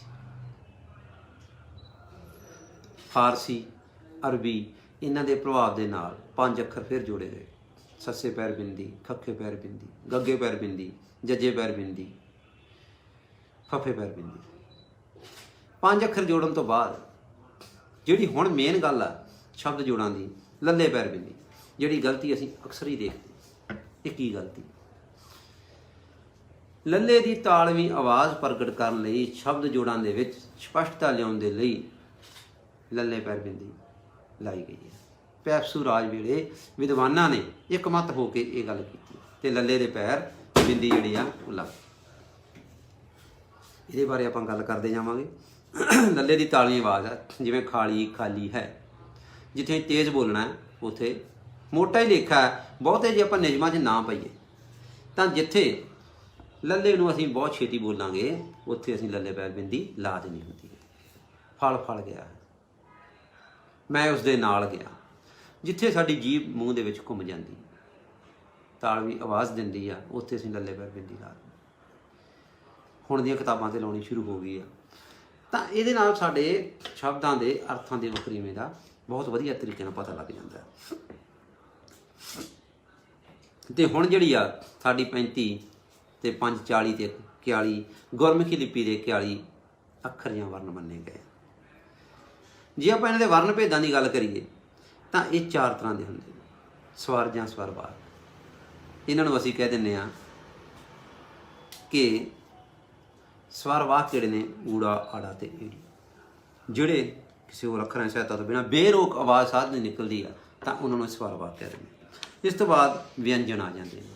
ਇਹ 32 ਨੇ, ਸੱਸਾ ਤੋਂ ਰਾੜਾ ਤੱਕ। ਫਿਰ ਆ ਗਏ ਸਾਡੇ ਕੋਲੇ ਅਨੁਨਾਸਿਕ ਅੱਖਰ, ਉਹ ਅੱਖਰ ਜਿਨ੍ਹਾਂ ਦੀ ਆਵਾਜ਼ ਨੱਕ ਰਾਹੀਂ ਗੁਣਗੁਣੀ ਆਵਾਜ਼ ਆਵੇ, ਜਿਵੇਂ ਆਪਾਂ ਕਹਿੰਦੇ। ਇਹ 5 ਹੈ, ngੰਗਾ, ञੰञਾ, ਨਾਣਾ, ਮਮਾ ਤੇ ਨੰਨਾ। ਇਹ ਜਿਹੜੇ 5 ਅੱਖਰ ਨੇ ਇਹ ਹੈ ਅਨੁਨਾਸਿਕ। ਕੁਝ ਅੱਖਰ ਅਜਿਹੇ ਹੁੰਦੇ ਨੇ ਜੋ ਜੇ ਆਪਾਂ ਸਪਸ਼ਟ ਸ਼ਬਦਾਂ 'ਚ ਕਹੀਏ ਪੈਰੀਂ ਲੱਗਣ ਵਾਲੇ ਅੱਖਰ, 2 ਅੱਖਰਾਂ ਦੇ ਮੇਲ ਤੋਂ, ਹਾਹੇ ਦੀ ਛੋਟੀ ਆਵਾਜ਼ ਨਾਲ, ਵਾਵੇ ਦੀ ਛੋਟੀ ਆਵਾਜ਼, ਰਾਰੇ ਦੀ। ਇਹ ਹਾ ਪੈਰ 'ਚ ਰਾਰਾ, ਪੈਰ 'ਚ ਵਾਵਾ, ਇਹ 3 ਅੱਖਰ ਜਿਹੜੇ ਨੇ ਦੁੱਤ ਅੱਖਰ ਆ, ਇਹ ਪੈਰਾਂ ਦੇ ਵਿੱਚ ਲੱਗਦੇ ਨੇ। ਇਸ ਤੋਂ ਬਾਅਦ ਆਪਾਂ ਕੱਲ੍ਹ ਵੀ ਗੱਲ ਕੀਤੀ ਸੀ ਲਗਾ ਮਾਤਰਾ ਅਤੇ ਉਹਨਾਂ ਦੀ ਬਣਤਰ ਦੀ। 10 ਲਗਾਂ ਅਤੇ 3 ਲਗਾ ਅੱਖਰ ਗਿਣੇ ਜਾਂਦੇ ਨੇ। ਇਹਨਾਂ ਦੇ ਬਾਰੇ ਵਿੱਚ ਵੀ ਆਪਾਂ ਨੂੰ ਤਕਰੀਬਨ ਸਾਰਿਆਂ ਨੂੰ ਪਤਾ ਹੈ। ਪਰ ਜੇ ਆਪਾਂ ਵੇਖੀਏ ਕਿਤੇ ਭੁਲੇਖਾ ਕਿਉਂ ਪੈਂਦਾ, ਹਿੰਦੀ ਦੇ ਪ੍ਰਭਾਵ ਦੇ ਨਾਲ, ਸੰਸਕ੍ਰਿਤ ਦੇ ਪ੍ਰਭਾਵ ਦੇ ਨਾਲ ਮੌਜੂਦਾ ਸਮੇਂ ਦੇ ਵਿੱਚ ਇਸ ਦਾ ਹੁਣ ਕਾਫੀ ਸਰੂਪ ਬਦਲ ਰਿਹਾ। ਇਹ ਜਿਹੜਾ ਇਹਨੂੰ ਅਸੀਂ ਦੇਖਣਾ ਕਿ ਉਹ ਕਿਉਂ ਬਦਲ ਰਿਹਾ। ਜੇ ਸਾਨੂੰ ਪਤਾ ਹੋਵੇ ਕਿ ਸਾਡੇ ਕਿਹੜੇ ਅੱਖਰ ਦੇ ਨਾਲ ਕਿਹੜੀਆਂ ਲਗਾ ਮਾਤਰਾ ਲੱਗਦੀਆਂ ਤੇ ਅਸੀਂ ਆਪਣੇ ਸ਼ਬਦ ਜੋੜਾਂ ਨੂੰ ਬਹੁਤ ਛੇਤੀ ਸਹੀ ਕਰ ਲਾਂਗੇ। ਸਵਰਵਾਕ ਨੇ ਊੜਾ ਆੜਾ ਤੇ ਈੜੀ, ਇਹਨਾਂ ਦਾ ਰੌਲਾ ਬਾਕੀਆਂ ਦੇ ਨਾਲ ਸਾਰੀਆਂ ਹੀ ਲਗਾ ਲੱਗ ਗਿਆ। ਊੜੇ ਦੇ ਨਾਲ 3 ਲੱਗਦੀਆਂ, ਔਂਕੜ, ਦਲੈਂਕੜ ਤੇ ਹੋੜਾ। ਇਹ ਇੱਕ ਅਜਿਹਾ ਸ਼ਬਦ ਆ ਜਿਹਦੇ ਤੇ ਹੋੜਾ ਲਾਉਣ ਲੱਗਿਆ ਇਹਦੀ ਜਿਹੜੀ ਬਣਤਰ ਬਦਲਦੀ ਆ ਤੇ ਉਹਦਾ ਮੂੰਹ ਖੁੱਲ੍ਹਾ ਹੋ ਜਾਂਦਾ। ਜਿਵੇਂ ਓਮ ਲਿਖਦੇ ਹਾਂ, ਓਟ ਲਿਖਦੇ ਹਾਂ, ਸਿਰਫ 3 ਹੀ ਲੱਗਦੀਆਂ, ਅਸੀਂ ਜ਼ਿਆਦਾ ਨਹੀਂ ਲਾਉਣੀਆਂ ਹੁੰਦੀਆਂ। ਆੜਾ ਜਿਹੜਾ ਇਹਨੂੰ ਅਸੀਂ ਮੁਕਤਾ ਵੀ ਲਿਖ ਦਿੰਦੇ ਹਾਂ। ਇਹਦੇ ਨਾਲ 3 ਹੋਰ ਲੱਗਦੀਆਂ, ਕੁੱਲ 4 ਬਣ ਜਾਂਦੀਆਂ। ਕੰਨਾ, ਦੁਲਾਵਾਂ ਤੇ ਕਨੌੜਾ ਹੋਰ ਨਹੀਂ ਲੱਗਦੀਆਂ। ਜਦੋਂ ਅਸੀਂ ਹੋਰ ਲਾਵਾਂਗੇ ਸਾਡੇ ਸ਼ਬਦ ਜੋੜ ਜਿਹੜੇ ਆ ਉਹ ਗਲਤ ਹੋ ਜਾਂਦੇ। ਈੜੀ ਆ ਜਿਹੜੀ, ਇਹਨੂੰ ਅਸੀਂ ਮੁਕਤਾ ਨਹੀਂ ਲਿਖ ਸਕਦੇ, ਪਰ ਇਹਦੇ ਨਾਲ ਕਿਹੜੀਆਂ ਲੱਗਦੀਆਂ, ਸਿਹਾਰੀ, ਬਿਹਾਰੀ ਤੇ ਲਾਂ, ਇਹ 3 ਹੀ ਲੱਗਦੀਆਂ। ਸਿਹਾਰੀ, ਬਿਹਾਰੀ ਤੇ ਲਾਂ, ਇਹ 3 ਹੀ ਲੱਗਦੀਆਂ। ਇਹਨਾਂ 3 ਤੇ ਅਸੀਂ ਚੱਲਣਾ ਹੁੰਦਾ। ਅੱਛਾ, ਕੰਨਾ ਜਿਹੜਾ ਸਾਨੂੰ ਪਤਾ ਹੈ ਆ ਦੀ ਆਵਾਜ਼ ਦਿੰਦਾ, ਤੇ ਜਿਹੜੀ ਸਿਹਾਰੀ ਆ ਛੋਟੀ ਇਹ ਦੀ ਆਵਾਜ਼ ਦਿੰਦੀ। ਅਸੀਂ ਜਿਹੜੀ ਆ ਪਹਿਲਾਂ ਬੋਲਦੇ ਹੁੰਦੇ ਸੀ ਮੁਹਾਰਨੀ, ਉਹ ਇਸ ਤਰ੍ਹਾਂ ਸੀ, ਆੜਾ ਮੁਕਤਾ, ਆ ਕੰਨਾ, ਇਹ ਸਿਹਾਰੀ, ਈ ਬਿਹਾਰੀ, ਉਹ ਔਂਕੜ, ਊ ਦਲੈਂਕੜੇ, ਇਹ ਲਾਵਾਂ, ਐ ਦਲਾਵਾਂ, ਉਹ ਹੋੜਾ, ਔ ਕਨੌੜਾ, ਟਿੱਪੀ, ਆ ਬਿੰਦੀ। ਬੱਚੇ ਇਹਨੂੰ ਬੜੀ ਲੈ ਦੇ ਵਿੱਚ ਬੋਲਦੇ ਸੀ। ਫਿਰ ਹੁਣ ਚੱਲ ਪਿਆ ਆ, ਈ, ਓ, ਊ। ਹੁਣ ਇਸ ਤਰ੍ਹਾਂ ਬੱਚਿਆਂ ਨੂੰ ਸਿਖਾਇਆ ਜਾ ਰਿਹਾ। ਸਮੇਂ ਦੇ ਨਾਲ ਚਲੋ ਬਦਲਾਵ ਤਾਂ ਹੁੰਦਾ, ਪਰ ਜਿਹੜੀ ਅਸਲੀ ਗੱਲ ਆ ਉਹ ਸਾਨੂੰ ਕਰਨੀ ਬਣਦੀ ਹੈ। ਜਿਹੜੇ ਲਗਾਖਰ ਨੇ, ਲਗਾਂ ਜਿਹੜੀਆਂ ਤੁਸੀਂ ਪੜ੍ਹੋਗੇ, ਜਦੋਂ ਤੁਸੀਂ ਮੁਹਾਰਨੀ ਨੂੰ ਦੇਖੋਗੇ ਤਾਂ ਸਾਰੀ ਮੁਹਾਰਨੀ ਦੇ ਵਿੱਚ ਮੁਕਤੇ ਵਾਲੇ ਇਹ ਪਹਿਲੇ 3 ਅੱਖਰਾਂ ਤੋਂ ਬਾਅਦ ਜਿਹੜੀ ਆ ਕੱਕਾ ਮੁਕਤਾ ਕਾ ਕਰਨਾ, ਕਿਸਿਆਰੀ, ਖੱਖਾ ਮੁਕਤਾ ਖਾ ਕਰਨਾ, ਤਾਂ ਇਹ ਸਾਰੇ ਦੇ ਸਾਰੇ ਸਾਨੂੰ ਦੱਸ ਦਿੰਦੇ ਆ। ਚੰਗਾ ਹੋਵੇ ਜੇ ਇਹ ਚਾਰਟ ਸਾਡੇ ਘਰਾਂ ਦੇ ਵਿੱਚ ਲੱਗੇ ਹੋ। ਮੈਂ ਸਾਂਝਾ ਕਰ ਦੇਵਾਂਗਾ, ਪ੍ਰਿੰਟ ਕਢਾ ਲੈਣਾ। ਤੇ ਇਸ ਚਾਰਟ ਨੂੰ ਜੇ ਘਰ ਵਿੱਚ ਲੱਗ ਜੇ ਤਾਂ ਬਹੁਤ ਚੰਗਾ ਹੋਏਗਾ। ਸਾਨੂੰ ਪਤਾ ਲੱਗ ਜਾਂਦਾ ਕਿ ਸਾਡੇ ਕਿਹੜੇ ਅੱਖਰ ਨੂੰ ਕਿਹੜੀ ਲਗ ਮਾਤਰਾ ਲੱਗਦੀ ਹੈ। ਲਗਾਖਰ ਜਿਹੜੇ ਨੇ ਇਹ ਤਿੰਨ ਨੇ, ਬਿੰਦੀ, ਟਿੱਪੀ ਤੇ ਅਦਕ। ਅਸੀਂ ਬੋਲਦੇ ਇਸ ਤਰ੍ਹਾਂ, ਪਰ ਜਿਹੜੇ ਸ਼ਬਦਕੋਸ਼ ਚੱਲਾਂਗੇ ਤਾਂ ਅਦਕ ਨੂੰ ਅਸੀਂ ਬਹੁਤਾ ਮਹੱਤਵ ਨਹੀਂ ਦਿੰਦੇ ਹੁੰਦੇ ਜਦੋਂ ਅਸੀਂ ਕਿਸੇ ਨੂੰ ਤਰਤੀਬਵਾਰ ਨਾਂ ਲਿਖਦੇ। ਇਹ ਵੀ ਇੱਕ ਵਿਸ਼ਾ ਹੁੰਦਾ, ਇੱਕ ਵੱਖਰਾ ਵਿਸ਼ਾ। ਮੈਂ ਨਾਲ ਨਾਲ ਥੋੜ੍ਹੀ ਜਿਹੀ ਗੱਲ ਕਰਾਂਗਾ, ਕਿਉਂਕਿ ਜੇ ਇਸੇ 'ਤੇ ਗੱਲ ਕਰਾਂਗੇ ਬਹੁਤ ਲੰਬੀ ਗੱਲ ਚਲੀ ਜਾਂਦੀ ਆ। ਜਿਵੇਂ ਅਸੀਂ ਲਿਸਟਾਂ ਬਣਾਉਂਦੇ ਹਾਂ ਪੰਜਾਬੀ ਗੁਰਮੁਖੀ ਵਿੱਚ ਜਾਂ ਸਾਡੇ ਸ਼ਬਦਕੋਸ਼ ਆ, ਤਾਂ ਉਦੋਂ ਇਹਨਾਂ ਚੀਜ਼ਾਂ ਦੀ ਲੋੜ ਪੈਂਦੀ ਹੈ। ਅੱਖਰ, ਉਸ ਤੋਂ ਬਾਅਦ ਉਹਦੀ ਬਿੰਦੀ ਵਾਲਾ ਅੱਖਰ। ਜਿਵੇਂ ਸੱਸੇ ਵਾਲੇ ਅੱਖਰ ਆ ਗਏ ਮੋਤੇ ਵਾਲੇ, ਫਿਰ ਸੱਸੇ ਪੈਰ ਬਿੰਦੀ ਵਾਲੇ ਵੀ ਲਾ ਦਿੰਦੇ, ਉਹਨੂੰ ਅਸੀਂ ਵਖਰੇਵਾਂ ਨਹੀਂ ਦਿੰਦੇ। ਅਦਕ ਆ ਜੇ ਤਾਂ ਉਹਨੂੰ ਅਸੀਂ ਛੱਡ ਦਿੰਦੇ ਹਾਂ। ਉਹ ਲਿਖਣਾ ਹੁੰਦਾ ਪਰ ਉਹਨੂੰ ਤਰਤੀਬ ਦੇਣ ਲੱਗਿਆ ਮਹੱਤਵ ਨਹੀਂ ਦੇਣਾ ਹੁੰਦਾ, ਬਿੰਦੀ ਨੂੰ ਦੇਣਾ। ਤੇ ਟਿੱਪੀ ਵਾਲੇ ਅੱਖਰ ਸਾਰੀਆਂ ਲਗਾ ਮਾਤਰਾ ਤੋਂ ਬਾਅਦ ਅਖੀਰ ਤੇ ਜਾਂਦੇ ਆ। ਇਹ ਸ਼ਬਦਕੋਸ਼ ਤਰਤੀਬ ਹੁੰਦੀ ਹੈ। ਤਾਂ ਬਿੰਦੀ ਜਿਹੜੀ ਹੈ ਨਾਸਕੀ ਸਵਾਰਾ, ਇਹ ਦੀ ਵਰਤੋਂ ਕੇਵਲ ਊੜਾ, ਮੁਕਤਾ ਤੇ 5 ਲਗਾਣਾ ਹੁੰਦੀ ਹੈ। ਊੜੇ ਦੇ ਨਾਲ ਅਸੀਂ ਬਿੰਦੀ ਲਾਉਂਦੇ ਹਾਂ, ਨਹੀਂ ਉਹ ਜਿਵੇਂ ਆਪਾਂ ਕਹਿ ਦਿੰਦੇ ਹਾਂ। ਇਸ ਤਰ੍ਹਾਂ ਕਿਹੜੇ ਕਿਹੜੇ ਨੇ 5 ਲਗਾਂ ਹੈਗੀਆਂ, ਬਿਹਾਰੀ, ਲਾਂ, ਦਲਾਂ, ਹੋੜਾ ਤੇ ਕਨੌੜਾ। ਇਹਦੇ ਨਾਲ ਬਿੰਦੀ ਲੱਗ ਜਾਂਦੀ ਹੈ, ਹੋਰ ਨਾਲ ਨਹੀਂ ਲੱਗਦੀ। ਟਿੱਪੀ ਜਿਹੜੀ ਹੈ ਇਹਦੀ 4 ਲਗਾਣਾ ਵਰਤੋਂ ਹੁੰਦੀ ਹੈ। ਟਿੱਪੀ ਦੀ ਵਰਤੋਂ 4 ਲਗਾਂ ਕਿਹੜੀਆਂ ਕਿਹੜੀਆਂ ਸਾਡੇ ਕੋਲ? ਮੁਕਤੇ ਨਾਲ, ਸਿਹਾਰੀ ਨਾਲ, ਔਂਕੜ ਨਾਲ ਤੇ ਦਲੈਂਕੜ ਨਾਲ। ਇਹਨਾਂ 4 ਲਗਾਂ ਦੇ ਨਾਲ। ਫਿਰ ਆ ਗਿਆ ਸਾਡੇ ਕੋਲ ਅਦਕ। ਜਦੋਂ ਕਿਸੇ ਅੱਖਰ ਦੀ ਦੂਹਰੀ ਆਵਾਜ਼ ਕੱਢਣੀ ਹੈ, ਹਿੰਦੀ 'ਚ ਅੱਧਾ ਅੱਖਰ ਤੇ ਪੂਰਾ ਅੱਖਰ ਲਾ ਦਿੱਤਾ ਜਾਂਦਾ, ਤਾਂ ਪੰਜਾਬੀ ਵਿੱਚ ਜਿਹੜੇ ਅੱਖਰ ਦੀ ਡਬਲ ਆਵਾਜ਼ ਕੱਢਣੀ ਹੈ, ਦੂਹਰੀ ਆਵਾਜ਼ ਕੱਢਣੀ ਹੈ, ਉਹ ਤੋਂ ਮੂਹਰਲੇ ਅੱਖਰ ਦੇ ਉੱਤੇ ਅਸੀਂ ਅਦਕ ਲਾ ਦੇਣਾ। ਜਿਵੇਂ ਸਲ, ਸੱਚਾ, ਚ ਡਬਲ ਚੱਚਾ, ਪਰ ਅਸੀਂ ਸੱਚੇ ਦੇ ਉੱਤੇ ਅਦਕ ਲਾ ਦਿੱਤਾ। ਬੱਚਾ, ਇਸ ਤਰ੍ਹਾਂ ਕਰਕੇ ਇਹ ਅਦਕ ਦੀ ਵਰਤੋਂ ਹੁੰਦੀ ਹੈ। ਪਰ ਕਈ ਥਾਵਾਂ 'ਤੇ ਜਿਹੜੇ ਅੰਗਰੇਜ਼ੀ ਦੇ ਅੱਖਰ ਸਾਡੇ ਕੋਲ ਆਏ ਆ, ਪੈਨ, ਸੈਟ, ਐਮ, ਐਲ, ਇਹ ਅਸੀਂ ਦਲਾਵਾਂ ਦੇ ਨਾਲ ਵੀ ਅਦਕ ਲਾਉਂਦੇ, ਕਿਉਂਕਿ ਬਾਹਰਲੀਆਂ ਭਾਸ਼ਾਵਾਂ ਦੇ ਅੱਖਰ ਆ, ਉਹਨਾਂ ਨੂੰ ਜਦੋਂ ਅਸੀਂ ਉਸੇ ਰੂਪ ਵਿੱਚ ਹੀ ਆਪਦੇ ਵਿੱਚ ਜਜ਼ਬ ਕਰਨਾ ਹੈ ਤਾਂ ਸਾਨੂੰ ਲਾਉਣੀ ਪੈਂਦੀ। ਹੁਣ ਮੈਂ ਸ਼ਬਦ ਬੋਲਿਆ ਸੀ ਜਜ਼ਬ, ਜਹਾਜ਼, ਸਾਹੀ ਜਦੋਂ ਜੱਜੇ ਪੈਰ ਬਿੰਦੀ ਦੇ ਅੱਖਰ ਬੋਲਦੇ ਆ ਨਾ, ਤਾਂ ਥੋੜ੍ਹਾ ਜਿਹਾ ਕਿਤੇ ਨਾ ਕਿਤੇ ਅੱਗੇ ਪਿੱਛੇ ਹੋ ਜਾਂਦੇ ਮਨ 'ਚ। ਇਹਦਾ ਮੋਟਾ ਹੀ ਨੁਕਤਾ ਇਹ ਆ ਕਿ ਜੇ 2 ਜੱਜੇ ਆਉਂਦੇ ਆ ਕਿਸੇ ਸ਼ਬਦ ਦੇ ਵਿੱਚ, ਤਾਂ ਮਗਰਲੇ 'ਤੇ ਬਿੰਦੀ ਲੱਗ ਜਾਂਦੀ। 100 ਵਿੱਚੋਂ 99 ਸ਼ਬਦਾਂ 'ਤੇ ਇਸੇ ਤਰ੍ਹਾਂ ਹੁੰਦਾ। ਜੇ ਅਸੀਂ ਭਾਸ਼ਾ ਵਿਗਿਆਨੀਆਂ ਦੀਆਂ ਬਰੀਕੀਆਂ 'ਤੇ ਪੈ ਜਾਂਦੇ ਹਾਂ ਤਾਂ ਅਸੀਂ ਕਈ ਵਾਰੀ ਉਲਝ ਕੇ ਰਹਿ ਜਾਂਦੇ ਹਾਂ। ਤਾਂ ਸਾਨੂੰ ਮੁੱਢਲੇ ਤੌਰ 'ਤੇ ਪਹਿਲੇ ਨਿਯਮਾਂ ਦੇ ਵਿੱਚ ਇਹ ਸਿੱਖਣਾ ਬਣਦਾ ਵੀ ਕਿਵੇਂ ਲੱਗਦੇ ਆ। ਹੌਲੀ ਹੌਲੀ ਜਿਵੇਂ ਅਭਿਆਸ ਹੁੰਦਾ, ਬੱਚੇ ਪੜ੍ਹਦੇ ਜਾਂਦੇ ਆ, ਤਾਂ ਉਹ ਆਪਣੇ ਆਪ ਇਹਨਾਂ ਦੀਆਂ ਬਰੀਕੀਆਂ ਤੋਂ ਜਾਣੂ ਹੋ ਜਾਂਦੇ ਆ। ਤਾਂ ਸਾਨੂੰ ਇਹਨਾਂ ਗੱਲਾਂ ਵੱਲ ਧਿਆਨ ਦੇਣ ਦੀ ਲੋੜ ਆ। ਹੁਣ ਆਈ ਅਸੀਂ ਸ਼ਬਦ ਜੋੜ। ਇਹਦੇ ਲਈ ਕਿਹੜੀਆਂ ਗੱਲਾਂ 'ਤੇ ਧਿਆਨ ਦੇਣਾ ਹੈ? ਜਦੋਂ ਅਸੀਂ ਆਵਾਜ਼ ਕੱਢਦੇ ਹਾਂ ਤਾਂ ਅਸੀਂ ਊੜੇ ਤੋਂ ਬਾਅਦ ਆੜਾ, ਈੜੀ, ਸੱਸਾ, ਹਾਹਾ, ਕੱਕਾ, ਖੱਖਾ, ਗੱਗਾ, ਘੱਗਾ, ਗਾਂਗਾ, ਇਸ ਤਰ੍ਹਾਂ ਜਿਹੜੇ ਆ ਅੱਖਰਾਂ ਦੀ ਆਵਾਜ਼ ਆ ਜਾਂ ਉਹਦੀ ਜਿਹੜੀ ਪਹਿਚਾਣ, ਉਹਦੇ ਬਾਰੇ ਸਾਨੂੰ ਪਤਾ ਹੋਣਾ ਚਾਹੀਦਾ ਵੀ ਇਸ ਅੱਖਰ ਨੂੰ ਕਹਿੰਦੇ ਜੀ। ਬਹੁਤ ਸਾਰੇ ਉਪ ਬੋਲੀਆਂ 'ਚ ਐੜਾ ਕਿਹਾ ਜਾਂਦਾ ਜੀ, ਪਰ ਇਹਦਾ ਉਚਾਰਨ ਜਿਹੜਾ ਆੜਾ ਹੈ। ਪੰਜਾਬੀ ਸ਼ਬਦ ਜੋੜਾਂ ਵਿੱਚ ਆਮ ਤੌਰ 'ਤੇ ਜਿਹੜੀਆਂ ਗੱਲਾਂ ਦਾ ਧਿਆਨ ਰੱਖਣ ਦੀ ਲੋੜ ਆ ਕਿ ਜਦੋਂ ਅਸੀਂ ਲਿਖਦੇ ਹਾਂ, ਸਾਨੂੰ ਸਵਰ ਤੇ ਵਿਅੰਜਨਾਂ ਦੇ ਨਾਲ ਉਚਿਤ ਹੀ ਲਗਾ ਮਾਤਰਾ ਲਾਉਣੀਆਂ ਚਾਹੀਦੀਆਂ। ਐਨਕ ਲਿਖਦੇ ਹਾਂ ਤਾਂ ਆੜੇ ਨੂੰ ਲਾਵਾਂ ਨਹੀਂ ਪਾਉਣੀ, ਦਲਾਵਾਂ ਪੈਣੀਆਂ। ਉਹੀ ਗੱਲ ਜਿਹੜੀ ਆਪਾਂ ਪਹਿਲਾਂ ਕੀਤੀ ਸੀ, ਦੂਸਰੀਆਂ ਭਾਸ਼ਾਵਾਂ ਦੇ ਪ੍ਰਭਾਵ ਦੇ ਨਾਲ ਅਸੀਂ ਥੋੜ੍ਹਾ ਜਿਹਾ, ਪਤਾ ਨਹੀਂ ਕਿਉਂ ਸਾਡੇ ਪੰਜਾਬੀ ਲੋਕ, ਇਹ ਗੱਲ ਮੈਂ ਕਹਿੰਦੀ ਸਪਸ਼ਟ ਤੌਰ 'ਤੇ ਕਹਾਂਗਾ ਕਿ ਲਾਈ ਲੱਗ ਨੇ, ਉਹ ਜਲਦੀ ਹੀ ਦੂਜੀਆਂ ਭਾਸ਼ਾਵਾਂ ਦੇ ਅੱਖਰਾਂ ਦੇ ਗਲਤ ਸ਼ਬਦ ਜੋੜਾਂ ਨੂੰ ਵੀ ਆਪਣੇ ਵਿੱਚ ਜਜ਼ਬ ਕਰਨਾ, ਮਾਣ ਮਹਿਸੂਸ ਕਰਦੇ ਨੇ। ਤੁਸੀਂ ਦੇਖੋਗੇ ਕਿ ਅਸੀਂ ਕਦੇ ਵੀ ਕਿਸੇ ਨੂੰ ਟੋਕ ਨਹੀਂ ਰਹੇ। ਟੋਕੋ ਜਿੱਥੇ ਤੁਹਾਡਾ ਫਰਜ਼ ਬਣਦਾ। ਮੈਂ ਗੱਲ ਨੂੰ ਥੋੜ੍ਹੀ ਜਿਹੀ ਪਿੱਛੇ ਲੈ ਜਾਵਾਂ ਕਿ ਜਦੋਂ ਸਾਡੇ ਹਾਈਵੇ ਬੋਰਡ ਬਣੇ ਸੀ, ਤਾਂ ਹਾਈਵੇ 'ਤੇ ਲੱਗੇ ਹੋਏ ਉਹਨਾਂ ਸੂਚਨਾ ਪੱਟਾਂ 'ਤੇ ਜਾਂ ਬੋਰਡਾਂ 'ਤੇ ਪਿੰਡਾਂ ਦੇ ਨਾਮ ਬੜੇ ਗਲਤ ਲਿਖੇ ਗਏ। ਤਾਂ ਬਹੁਤ ਸਾਰੇ ਪਿੰਡਾਂ ਦੇ ਵਿੱਚ ਪੜ੍ਹ ਕੇ ਅਣਗੌਲਿਆ ਕੀਤਾ ਗਿਆ। ਸਾਨੂੰ ਇਸ ਗੱਲ ਦਾ ਮਾਣ ਹੈ ਕਿ ਅਸੀਂ ਇਸ ਗੱਲ ਨੂੰ ਕਾਨੂੰਨੀ ਤੌਰ 'ਤੇ ਚੱਕਿਆ, ਕਿਉਂ ਜਿਹੋ ਜਿਹੀ ਜਿਸੇ ਦੀ ਪਹੁੰਚ ਹੋਵੇ ਉਹ ਜਿਹਾ ਉਹਨੂੰ ਜ਼ਰੂਰ ਕਰ ਲੈਣਾ ਚਾਹੀਦਾ। ਤਾਂ ਅਸੀਂ ਆਪਣੇ ਇਲਾਕੇ ਦੇ ਤਹਿਸੀਲਦਾਰਾਂ ਨੂੰ ਮੰਗ ਪੱਤਰ ਦਿੱਤੇ, ਕੁਝ ਸੱਜਣਾਂ ਨੂੰ ਨਾਲ ਲਿਆ, ਗੱਲ ਕੁਝ ਵੀ ਨਹੀਂ। ਅਸੀਂ ਗਏ, ਮਿਲੇ, ਉਹਨਾਂ ਨੂੰ ਦੱਸਿਆ, ਉਹਨਾਂ ਨੇ ਗੱਲ ਗਾਂਹ ਪਹੁੰਚਾਈ। ਸਾਨੂੰ ਵੇਖ ਕੇ ਅਨੇਕਾਂ ਹੀ ਬੰਦੇ ਲੱਗ ਗਏ, ਤੋ ਇੱਕ ਲਹਿਰ ਬਣ ਗਈ। ਲਹਿਰ ਬਣਨ ਦੇ ਨਾਲ ਉਹ ਵੋਟ ਠੀਕ ਹੋਣੇ ਸ਼ੁਰੂ ਹੋ ਗਏ। ਤਾਂ ਇਸੇ ਤਰ੍ਹਾਂ ਅਸੀਂ ਜਦੋਂ ਕਿਸੇ ਦੁਕਾਨ 'ਤੇ ਜਾਂਦੇ ਹਾਂ, ਕਿਸੇ ਹੋਰ ਥਾਂ ਜਾਂਦੇ ਹਾਂ, ਤਾਂ ਜੇਕਰ ਉਹ ਗਲਤੀ ਸਾਨੂੰ ਨਜ਼ਰ ਆਵੇ ਤਾਂ ਅਸੀਂ ਬੜੇ ਪਿਆਰ ਸਤਿਕਾਰ ਨਾਲ ਉਹਨੂੰ ਕਹਿ ਸਕਦੇ ਹਾਂ ਕਿ ਇਸ ਨੂੰ ਠੀਕ ਕਰ ਲਓ। ਮੈਨੂੰ ਨਹੀਂ ਲੱਗਦਾ ਕਿ ਕੋਈ ਤੁਹਾਡੇ ਗੱਲ ਪਏਗਾ ਕਿ ਤੁਸੀਂ ਇਹ ਕਿਉਂ ਕਹਿੰਦੇ ਆ। ਪੈਰ ਵਿੱਚ ਰਾਰਾ ਪਾਉਣ ਦਾ ਚੱਲਣ ਘੱਟ ਕਰਨਾ ਚਾਹੀਦਾ। ਇਸੇ ਤਰ੍ਹਾਂ ਅੱਗੇ ਜਿਹੜੇ ਤੁਹਾਡੇ ਸਵਾਲ ਨੇ ਆ ਰਹੇ ਨੇ ਉਹਨਾਂ ਦੇ ਜਵਾਬ ਮੈਂ ਦੇਵਾਂਗਾ ਜਿਵੇਂ ਜਿਵੇਂ ਆਪਾਂ ਚੱਲਾਂਗੇ। ਪੰਜਾਬੀ ਵਿੱਚ ਧਿਆਨ ਰੱਖੋ ਕਿ ਤੁਹਾਡਾ ਲਹਿਜਾ ਪੰਜਾਬੀ ਹੀ ਹੋਵੇ ਬੋਲਣ ਵੇਲੇ। ਅਸੀਂ ਕੀ ਕਰਦੇ ਹਾਂ, ਰਾਨੀ, ਪਾਨੀ, ਪੁੱਤਰ, ਪੱਤਰ ਆਦਿ ਬੋਲਦੇ ਹਾਂ, ਜਦੋਂ ਕਿ ਇਹ ਪੰਜਾਬੀ ਦੇ ਵਿੱਚ ਰਾਣੀ, ਪਾਣੀ, ਪੁੱਤਰ, ਪੱਤਰ ਇਹ ਲਿਖਣਾ ਪੈਂਦਾ ਹੈ, ਪਰ ਅਸੀਂ ਪਤਾ ਨਹੀਂ ਕਿਉਂ ਇਹਨਾਂ ਨੂੰ ਇਸ ਪਾਸੇ ਲੈ ਜਾਂਦੇ ਹਾਂ। ਇਸੇ ਤਰ੍ਹਾਂ ਜਦੋਂ ਅਸੀਂ ਅਗੇਤਰ ਲਾਉਣੇ ਆ ਤਾਂ ਉੱਥੇ ਅਣ ਵਰਤ ਲੈਂਦੇ ਬਹੁਤਾ, ਕਈ ਵਾਰੀ ਅਣ ਵੀ ਲੱਗਦਾ, ਅਣਜਾਣ ਆ, ਜਿਵੇਂ ਅਨਮੋਲ ਆ, ਅਣਭੋਲ ਆ, ਇਹਨਾਂ ਸ਼ਬਦਾਂ ਨੂੰ ਦੇਖਿਆ ਜਾਂਦਾ।